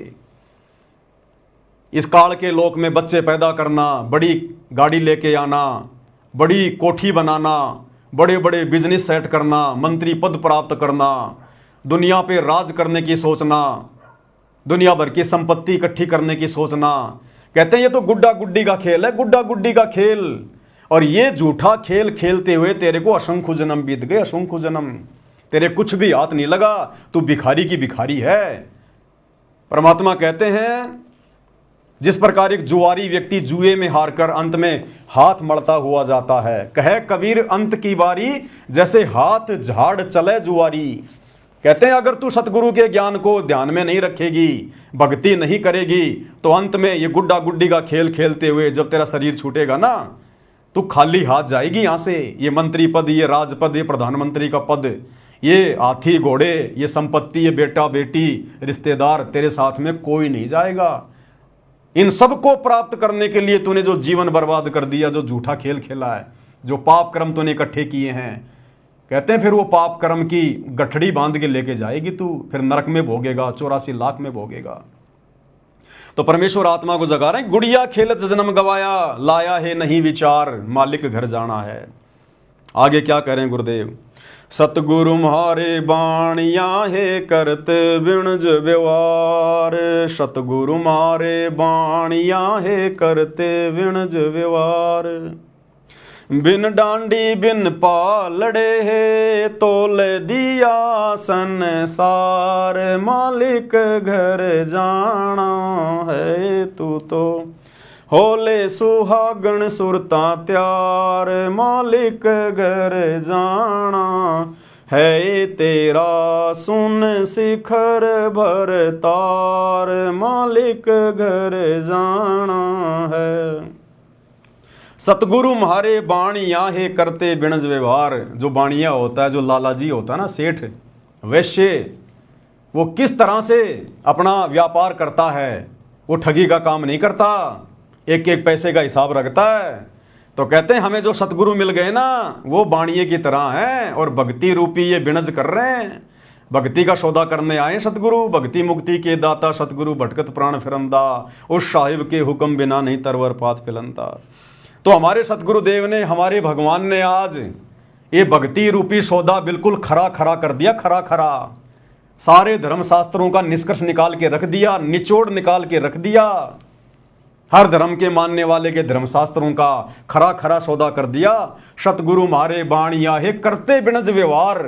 तो ये भक्ति रूपी व्यापार परमेश्वर ने बिल्कुल ऐसा कर दिया है कि 9 मन सूत उलझिया ऋषि रहे जकमार। और सतगुरु ने ऐसा सुलझा दिया, अब उलझे न दूजी बार। जो भक्ति मार्ग के उलझे हुए रहस्यों को धर्मशास्त्रों से सतगुरु रामपाल जी ने सत्संग कर करके सुलझा दिए, सत्संग बना बना के छोड़ दिए। इस कलयुग में नहीं उलझेगा। हाँ, अगर किसी की नीयत नहीं है भक्ति करने की, पार होने की, वो बात अलग है। बाकी सतगुरु ने कोई कमी नहीं छोड़ी भक्ति रूपी व्यापार करने में।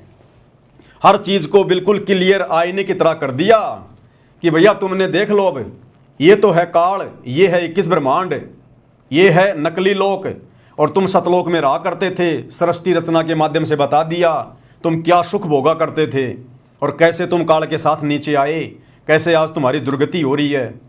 एक जन्म में तुम्हारे को इंसान बना दिया, स्त्री या पुरुष। तुम सारे दुखों को भूल जाते हो, गधे कुत्ते सुअर वालों को, हैं, मगन हो जाते हो तुम। जब सतगुरु आता है तो तुम सुनते नहीं, फिर अगले जन्म में गधे कुत्ते बन के फिर तुम रोते हो। फिर तुम्हारा बाप तुम्हारे लिए बार बार यहाँ आता है, भटकता है, तुम्हारे दुख में वो स्वयं भी दुखी होता है। तो परमेश्वर कहते हैं कि मैंने तो सब कुछ निष्कर्ष निकाल के दे दिया, अब तेरी इच्छा, तुझे काल की व्यवस्था में सड़ना है या मेरे साथ में सतलोक चलना है। बिन डांडी बिन पालड़े तोल दिया संसार। बिना डांडी बिना पालड़े के। बढ़िया तो डांडी और पालड़े से तोलता है, गुरुदेव ने तो बिना डांडी और पालड़े के अपने आध्यात्मिक ज्ञान से, अपने तत्व ज्ञान से नीर खीर का निवेरा कर दिया गुरुदेव ने। तो कहते हैं सतगुरु म्हारे बाणिया है करते बिणज व्यवहार। बिन डांडी बिन पालड़े है तोल दिया संसार। मालिक घर जाना है। ब्रह्मा विष्णु महेश की क्या स्थिति है, देवी देवताओं की क्या स्थिति है। तुम्हारे को एक बार मनुष्य जन्म मिलता है, फिर 84 लाख योनियों का चक्कर काटना पड़ेगा, भयंकर कष्ट उठाने पड़ेंगे, गधे के शरीर में, सुअर के शरीर में टट्टी खाना पड़ेगा।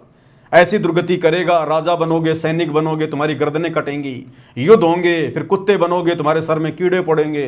तो गुरुदेव ने बिन डांडी बिन पालड़े के पूरा अध्यात्म बिल्कुल क्लियर कर दिया। लास्ट में क्या कह रहे हैं गुरुदेव भगवान, सुन सिकर में सेज पिया की हंस हंस कर ले प्यार। सुन सिकर में सेज पिया की हंस हंस कर ले प्यार। कहें कबीर सुनो मेरी सजनी, लूटो न अजब बहार। मालिक घर जाना है तू तो होले सुहागण सुरता त्यार। मालिक घर जाना है तेरा सुन शिखर भर तार। मालिक घर जाना है। सुन शिखर में सेज पिया की। सुन शिखर सबसे ऊपर, टॉप मोस्ट पहले सतलोक, कहते हैं वहां पर तेरे पिया की, तेरे गुरु की, तेरे भगवान की सेज है, उसका सिंहासन है वहां पर। और हंस हंस कर ले प्यार, अपने गुरुदेव के लाड लड़ा वहां पर, जितना मर्जी सुख भोग, जितने मर्जी दर्शन कर, तू वहां स्वतंत्र है। वहां कोई पढ़ाई नहीं, कोई लिखाई नहीं, कोई काम धंधा नहीं, कोई रोग नहीं, कोई बीमारी नहीं, कोई छल कपट नहीं, कोई वहां पर कोई गरीबी नहीं, कोई दारिद्रता नहीं, कोई लड़ाई झगड़ा करने वाला नहीं, कोई मुकदमाबाजी करने वाला नहीं, शरीर में रोग नहीं, अखंड सुख है वहां पर। ना ये शरीर वहां बूढ़ा होता, ना वहां पर मृत्यु होती। केवल एक बार जन्म होगा आत्मा का सतगुरु की शब्द शक्ति से, उसके बाद ये आत्मा युवा अवस्था में आ जाएगी, फिर सदा युवा ही रहेगी। ना वो आत्मा कभी मरेगी, ना आत्मा का विनाश होगा, और ना ऊपर के चारों लोकों का कभी विनाश होगा। तो परमेश्वर कहते हैं कि सुन शिखर में सेज पिया की हंस हंस कर ले प्यार, और कहे कबीर सुनो मेरी सजनी, लूटो न अजब बहार, मालिक घर जाना है। कहे कबीर सुनो मेरी सजनी, यानी हम आत्मा है, वो हमारा बाप, हमारा परमात्मा है, वो हमारा सजना है, हम उसकी सजनी हैं, वो हमारा महबूब है, हम उसकी प्रियतमा हैं। आत्मा और परमात्मा का अभेद संबंध है। तो परमेश्वर प्यार में, लाड़ में कह रहे हैं, कहे कबीर सुनो मेरी सजनी, है मेरी प्यारी आत्मा, लूटो न अजब बहार, अजब बहार। जो सुख यहां तुम्हें महासुरग में भी देखने को नहीं मिलेंगे, छींट भी नहीं है, वो सुख तुम्हें, अखंड सुख तुम्हें सतलोक में मिलेंगे वहां पर। तो कहते हैं चलो निकलो इस गंदे लोक से। तो इस शब्द के माध्यम से परमेश्वर कबीर जी ने हमें यह समझाना चाहा, हमें यह संदेश देना चाहा। अब इस शब्द की गहराई को यदि कोई मंत्री जी समझ जाए तो क्या वो ये राजपद स्वीकार करेगा क्या, जिस राजपद में निरेक जो है वो कर्म फोड़ने के अलावा दूसरा कुछ भी नहीं है। कितनी झूठ बोलनी पड़ती है, कितने झूठे वादे इरादे करने पड़ते हैं, सारा दिन टेंशन में, और मिलता अंत में कुछ नहीं भैया, मिलता अंत में कुछ नहीं है। 10 15 20 साल राज कर लो, उसके बाद क्या करोगे, खुद के बच्चों से सेवा कराने के काबिल भी नहीं रहोगे बिना भक्ति के। ये दुर्गति होगी फिर अंत में। पार्कों में अकेले बैठे रहोगे, कोई तुम्हें नमस्ते करने वाला भी नहीं मिलेगा। और शरीर इस तरह से घेर लेता है इन मंत्रियों के शरीरों को। भारत देश का इतिहास उठा के देख लो, जितने भी प्रधानमंत्री हुए हैं किसी न किसी रोग से मरे हैं, एक्सीडेंट में मरे हैं, अकाल मृत्यु हुई है। बिना सत भक्ति के आज हमारे भारत देश के इतिहास में जितने भी संत महात्मा हुए हैं, बड़े बड़े ऋषि मुनि हुए हैं, आज इतिहास उठा के देख लो, सबकी दुर्गति से मौत हुई है, सबकी दुर्गति से। दास इसके ऊपर पहले वीडियो बना चुका है। केवल संत भगत, सच्चे सतगुरु की सच्ची भक्ति करने वाले, नरसिंह भगत को देख लो, धना भगत को देख लो, धर्मदास जी को देख लो, गरीबदास जी को देख लो, नानक जी को देख लो। परमेश्वर ने उनका ऐसे शरीर छुड़वाया जैसे पका हुआ आम जरा सी हवा लगते नीचे गिर जाता है। उनको कष्ट नहीं उठाना पड़ता, हाय हाय नहीं करनी पड़ती। भगत का शरीर हॉस्पिटल में हाय हाय करके नहीं छूटता, भगत कभी एक्सीडेंट में नहीं मरता, अकाल मृत्यु नहीं होती। सतगुरु की सच्ची भक्ति करने वाला। तो मंत्री जी को अगर ये शब्द समझ में आ जाता तो मंत्री जी कब का इस्तीफा देकर सतगुरु रामपाल जी से उपदेश लेकर अपनी भक्ति कर रहे होते आज। तो भाई और बहनों, ये सारी बातें तो आज गुरुदेव भगवान ने आप और हमें समझाई है। तो आगे वीडियो में बढ़ते हैं। अब मंत्री जी आगे क्या कुछ कह रहे हैं, क्या कुछ समझा रहे हैं। सतलोक आश्रम से जुड़े हुए भाई बहनों को समझना चाहिए, विचार करना चाहिए, किस प्रकार से धोखा इस काल ने तुम्हारे साथ गुरु जी के बेटों को निमित्त बनाकर राजनेताओं की रैलियों को सफल बनवा के किया है। क्या कह रहे हैं आगे मंत्री जी। और मैं तो हजारों सभाओं में, मैं सत्संग में तो मैं अपने इलेक्शन में तो बोलता ही सत्साहेब था। क्या कह रहे हैं मंत्री जी कि हजारों सभाओं में, मेरी हर मीटिंग में, मेरी हर सभा में मैं तो बोलता ही सत साहिब हूं, क्योंकि मैं तो कबीर पंथी हूं, मेरे बाप दादा जो है कबीर पंथ से जुड़े हुए थे। मैं तो बोलता ही सत साहिब हूं। क्योंकि बहुत सारे लोगों ने ये ऑब्जेक्शन उठा दिया कि आपने सत साहिब इसलिए बोला है कि आपकी रैली में संत रामपाल जी के भगत आए थे। तो मंत्री जी अपना पल्ला झाड़ रहे हैं कि कोई भी व्यक्ति और संत रामपाल जी के भगत ये ना सोचे कि संत रामपाल जी के भक्तों की 500 बसों में बैठकर परशुराम जयंती को सफल बनाने के लिए जो भीड़ आई है, उस भीड़ के स्वागत में मैं सत्साई बोल रहा हूं। संत रामपाल जी के भगत ये समझने की गलती ना करें। मंत्री जी कह रहे हैं मेरी तो आदत है, मैं तो हर सभा में, हर मीटिंग में, जहां भी जाता हूं मैं तो सत्साई भी बोलता हूं। तो ये भी मंत्री जी ने भक्तों के मुंह पे तमाचा मार दिया।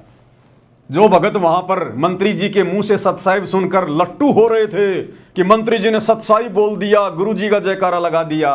मंत्री जी कह रहे हैं मेरी तो आदत है भैया, चाहे मैं गोरखनाथ की जयंती में जाऊं, चाहे मैं परशुराम की जयंती में जाऊं, मेरी तो आदत है सतसाहिब बोलने की। तो ये भी भक्तों के मुंह पे तमाचा। आगे क्या कह रहे हैं मंत्री जी, अब मंत्री जी का हो गया किस्सा समाप्त भाई और बहनों। अब आपको एक फीमेल मंत्री से मिलवाते हैं। फीमेल मंत्री ये हमारी गुरु बहन है, हिमाचल से है, सतगुरु रामपाल जी की शिष्या है। और कहते हैं गधे की आंख में घी डालो ये सोचेगा मेरी आंख फोड़ रहा है। अब इनको कितना ही समझा दो भाई और बहनों, सतलोक आश्रम से जुड़े हुए भाई बहनों को, सात संगति की वीडियो देखकर भी इनकी बुद्धि ठिकाने नहीं आ रही। इनकी आत्मा के अंदर जो जंग लगा हुआ ना वो नहीं उतर रहा। अब एक तरफ तो परमात्मा कहते हैं बच्चों तुम्हारी अग्नि परीक्षा का समय चल रहा है, गुरु तो रो रो के सत्संग भेज रहा है हिसार जेल से कि किसी तरह से इनकी आत्मा पिघले, भक्ति में ज्यादा इनका मन लगे, मर्यादाओं की तरफ आगे बढ़ें, संघर्ष करें, गुरु को प्रसन्न करें, नहीं तो काल खाएगा।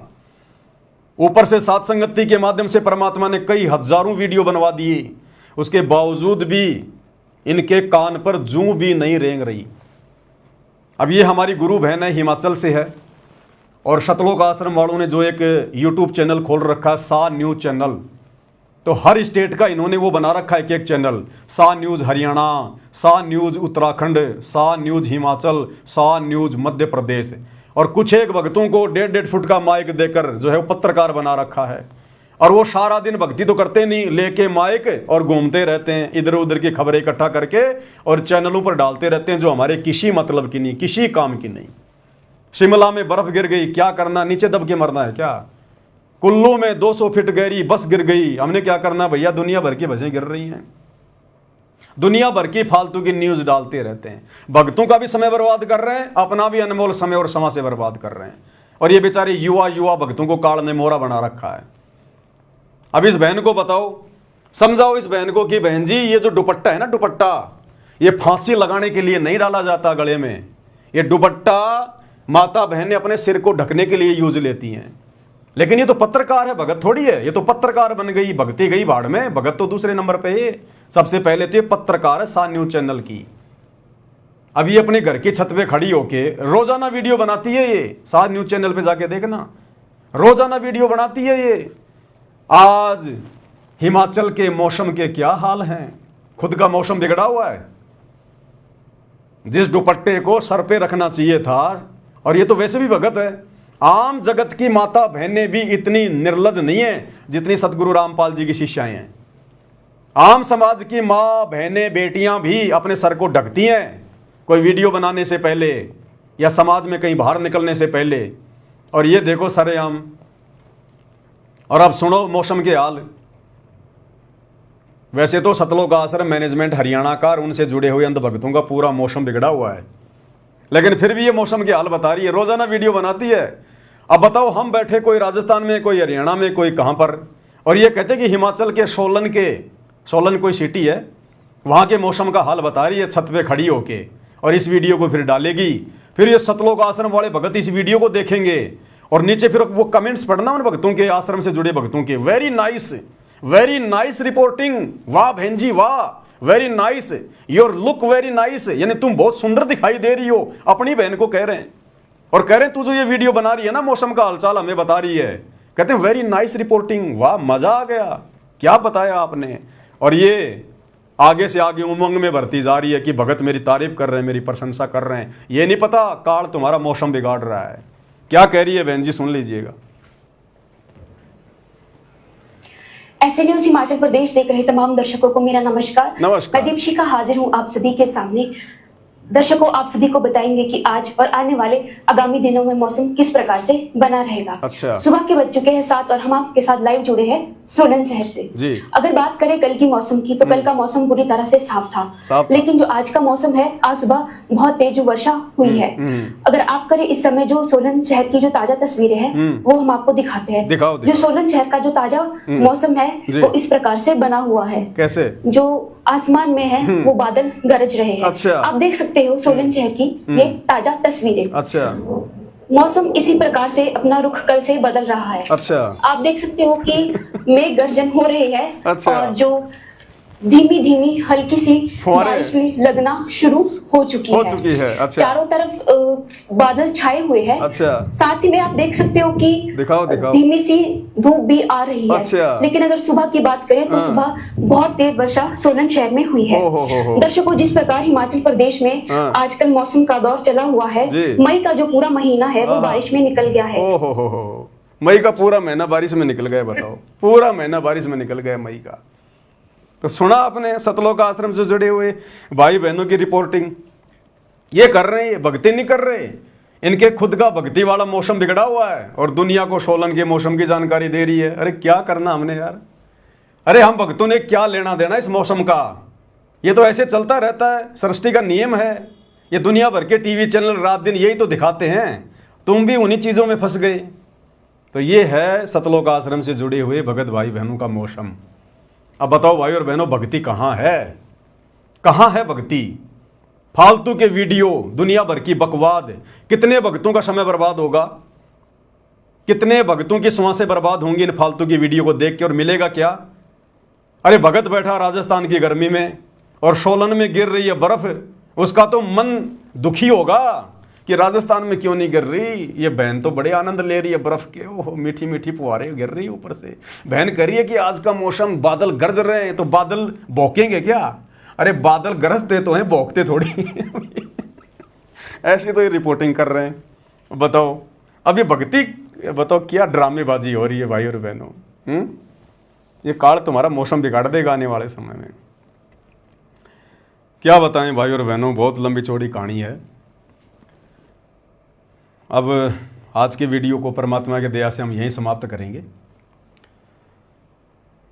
क्योंकि भाई और बहनों, परमात्मा कहते हैं समझों की मति न्यारी, साधो समझों की मति न्यारी। जो गुरु से ज्ञान को समझ चुके हैं ना, उनको तो चिंता हो गई अपने आत्म कल्याण की। इस प्रकार के फालतू की वीडियो बनाना, फालतू की बातें करना, राजनीति की रैलियों में धक्के खाना, वो भगत बिल्कुल सौपन में भी नहीं सोचेगा। कहते हैं संतो समझों की मति न्यारी। जो समझदार हो गए ना भगत, उनकी तो बुद्धि का लेवल ही अलग हो जाता है, उनके विचार ही अलग हो जाते हैं अध्यात्म में। चिंता लगी रहती है 24 घंटे, मीठी मीठी, कि हे भगवान कोई मर्यादा ना टूट जाए, मेरा गुरु मुझसे रुष्ट ना हो जाए। मैंने एक बार सतलोक में रुष्ट किया था, कितनी लंबी सजा भोग रहा हूं, और आज बड़ी मुश्किल से मेरा दाव लगा है। अगर गुरु जरा भी नाराज हो गया तो मेरा मौसम बिगड़ जाएगा फिर। और एक बार मौसम बिगड़ा और बिगड़ा, फिर 84 लाख योनियों में फिर बिगड़ता ही चला जाएगा। तो भाई और बहनों, दया है परमात्मा की, पूज्य गुरुदेव भगवान की। परमेश्वर ने दास को थोड़ा सा समय दिया लाइव आने के लिए, भगत भाई बहनों के साथ में ज्ञान आधार से चर्चा करने के लिए। दास इस काबिल तो नहीं है, योग्य तो नहीं है, लेकिन गुरुदेव भगवान जिसके साथ होता है तो परमात्मा थोड़ी बहुत फूफा अपने भगत के ऊपर भी दया कर देता है। उनके आशीर्वाद से, उनकी छत्र छाया से ये सब कुछ होता है। एक छोटी सी बात, विशेष बात, क्योंकि जब मेरे सामने इस प्रकार की बातें आती हैं तो किसी भगत भाई बहन को कोई भ्रमणा ना हो जाए, इसलिए उसका समाधान करना बहुत ज़रूरी होता है। दास कल परसों लाइव देख रहा था एक भगत जी का, मध्य प्रदेश से, नाम मुझे पता नहीं, 2-3 भगत मिलकर लाइव आ रहे थे। मैंने भी उसमें थोड़ा सा कमेंट्स किया था कि भाई ठीक है, लगे रहो इसी प्रकार से। तो वो भगत जी कह रहे थे अपने लाइव में कि जो पवन भगत जी हैं, आप उनको छोटी मोटी आत्मा मत समझना, कोई छोटी मोटी शक्ति मत समझना। पवन भगत जी को गुरुजी ने अपनी विशेष जो शक्तियां हैं, जो पावर है, वो दे रखी हैं। तो भाई और बहनों देखो, भावनाओं में आके भगत कुछ भी कह सकता है। हालांकि भगतों को इस प्रकार से नहीं बोलना चाहिए, क्योंकि ये कलयुग की बिचली पीढ़ी का समय है और ना परमात्मा ने आज से पहले अपनी शक्तियां किसी को दी। अगर भगवान अपनी शक्तियां देगा तो फिर दूसरा ना फिर भगवान हो जाएगा। हम जीव हैं, जीव ही रहेंगे। आशीर्वाद दे के परमात्मा जो मर्जी अपना काम करवा ले। 650 साल पहले बनारस के तोताद्री शहर में परमात्मा ने पंडितों के भंडारे में भैंसे राम को आशीर्वाद देकर वेद मंत्र बुलवा दिए, संस्कृत में और हिंदी में अनुवाद भी करवा दिया। तो क्या भैंसा राम भगवान बन गया? कोई विशेष शक्ति आ गई भगवान की? तो ये हमारी गलती है, हमारी कमजोरी है। जो भाई लाइव आ रहा था, ये बातें बोल रहा था, उसने अपनी गलती की गुरुदेव से माफ़ी मांगनी चाहिए दंडोत करके। कोई शक्ति नहीं है किसी के अंदर भाई और बहनों, हम जीव हैं 2 कोड़ी के। अगर कोई शक्ति आ गई ना तो यहाँ पर गुब्बारे की तरह जीव फूल जाएगा, भक्ति और भगवान 2 मिनट में भूल जाएगा वो। गुरुदेव ने हमें क्या बताया कि बच्चों 24 सिद्धियां हैं, जब तुम ये भक्ति करोगे, मर्यादाओं में रहोगे, गुरु को इष्ट मान के भक्ति करोगे, तो ये सिद्धियां ऑटोमेटिक तुम्हारे अंदर काम करना शुरू कर देंगी। तुमने सिद्धियों का कोई प्रयोग नहीं करना है। अगर तुम्हारी कोई अगर खुल भी जाए कोई अगर वो कमल वमल, तो भी तुमने सिद्धियों का प्रयोग नहीं करना, नहीं तो भक्ति नष्ट कर दोगे। गुरुदेव ने बताया तुम मर्यादा में रह के भक्ति करते रहो। इस शरीर में ऐसा सिस्टम फिट कर रखा है गुरुदेव ने, ये सिद्धियां ऑटोमेटिक हमारे ऊपर काम करेंगी। अरे आज ये सिद्धियां काम कर रही हैं तभी तो हम भक्ति कर रहे हैं, मर्यादा में रह के कर रहे हैं, समाज से संघर्ष कर रहे हैं। आश्रम वालों की सिद्धियां काम नहीं कर रही, देखो कैसे काल इनको ठग रहा है। आप और हमारी सिद्धियां काम कर रही हैं, सिद्धियां हमें डगमग नहीं होने दे रही, सिद्धियां हमें संघर्ष करने की प्रेरणा दे रही हैं। ये सिद्धियां तो हैं, सिद्धियां मतलब सतगुरु का आशीर्वाद। तो 24 प्रकार से गुरुदेव ने अपना आशीर्वाद दे रखा भगत को। तो गुरुदेव का आशीर्वाद यानी उनकी वो सिद्धियां, वो शक्तियां ऑटोमेटिक उस भगत के साथ हो जाएंगी, उसकी सहयोगी हो जाएंगी भक्ति मार्ग में। जो भगत गुरु को इष्ट मान के मर्यादा में रह के भक्ति करेगा, ये ऑटोमेटिक सिस्टम है ये। तो वैसे कोई शक्तियां वक्तियां नहीं है भाई और बहनों, इस बहम में ना रहना। बोलने को कोई कुछ भी बोल सकता है, सब स्वतंत्र हैं, लेकिन ये सिद्धियां ऑटोमेटिक काम करेंगी, सब में काम करेंगी। और जिस जिसका परमात्मा ने मोक्ष करना होगा उन सब के अंदर ये सिद्धियां काम करेंगी और कर रही है वर्तमान में। सभी सत्सेवक भाई बहनों में सिद्धियां काम कर रही हैं। तभी तो इतनी उलझनों के बाद भी हमारे को कितने धर्म संकटों में डाला गया। साथ संगति से जुड़े हुए भगत भाई बहनों के ऊपर कितना दबाव, कितना प्रेशर, गुरुजी से हमारे ऊपर मुकदमे लगवा दिए गए। जिस गुरु को परमात्मा मान के हम भक्ति कर रहे हैं, अपना सब कुछ छोड़ दिया, उस गुरु से हमारे ऊपर मुकदमे करवा दिए और हमारे अंदर गुरु के प्रति -1% भी कोई दोष नहीं आया। तो ये सिद्धियां तो काम कर रही हैं हमारे अंदर। हमें जेल करवा दी, हमारे साथ मार पिटाई होती है, हमें गुरुद्रोही घोषित करवा दिया। हम घर वालों के साथ में संघर्ष कर रहे हैं, बहनें अपने पति के साथ में कर रही हैं, पत्नियां जो है अपने पति के साथ में कर रही हैं विषय वासनाओं को लेकर। ये सिद्धियां तो काम कर रही हैं, गुरु का आशीर्वाद ही तो काम कर रहा है। अन्यथा आप जी संघर्ष कर सकते हो क्या? हम भक्ति मार्ग पर एक कदम भी नहीं चल सकते। आग लगी हुई है भयंकर रूप से। परमात्मा कहते हैं आग लगी आकाश में, झड़ पड़े अंगार, संत ना होते धरती पर जल मलता संसार। ये पूरी दुनिया ब्रह्मा विष्णु महेश तक, ये देवी देवता तक विषय वासनाओं की आग में जल रहे हैं। और आप और हमें परमात्मा इस गंदे लोक में जहां पर इस आग से बचना नामुमकिन, बड़े बड़े ऋषि संत महात्मा नहीं बच पाए, दुर्वासा जैसे नहीं बच पाए, विश्वामित्र जैसे नहीं बच पाए, और आप और हम 2 कोटि के जीव जिनकी कोई औकात नहीं, आज हमें परमात्मा बचा रहे हैं। तो ये सिद्धियां तो काम कर रही हैं ऑटोमेटिक, भगवान की शक्तियां तो काम कर रही हैं। तो अकेले पवनदास में थोड़ी काम कर रही हैं, तो सब में काम कर रही है, हजारों में काम कर रही हैं। जिसने अपने गुरु को अपना बाप मान लिया वो हाथ अपना रख दे सर पर, जिसने मान गुरु को बाप लिया। जब वो हाथ रख देगा, आशीर्वाद दे देगा, तो सिद्धियां ऑटोमेटिक काम करेंगी। तो सब में सिद्धियां काम कर रही हैं। स्पेशल परमात्मा किसी को कोई सिद्धियां विधियां नहीं देने वाला। यहाँ पर सिद्धियां दे दे के बिगड़ गए। गोरखनाथ को दी सिद्धियां, उसकी भक्ति के प्रतिफल में बिगड़ गया।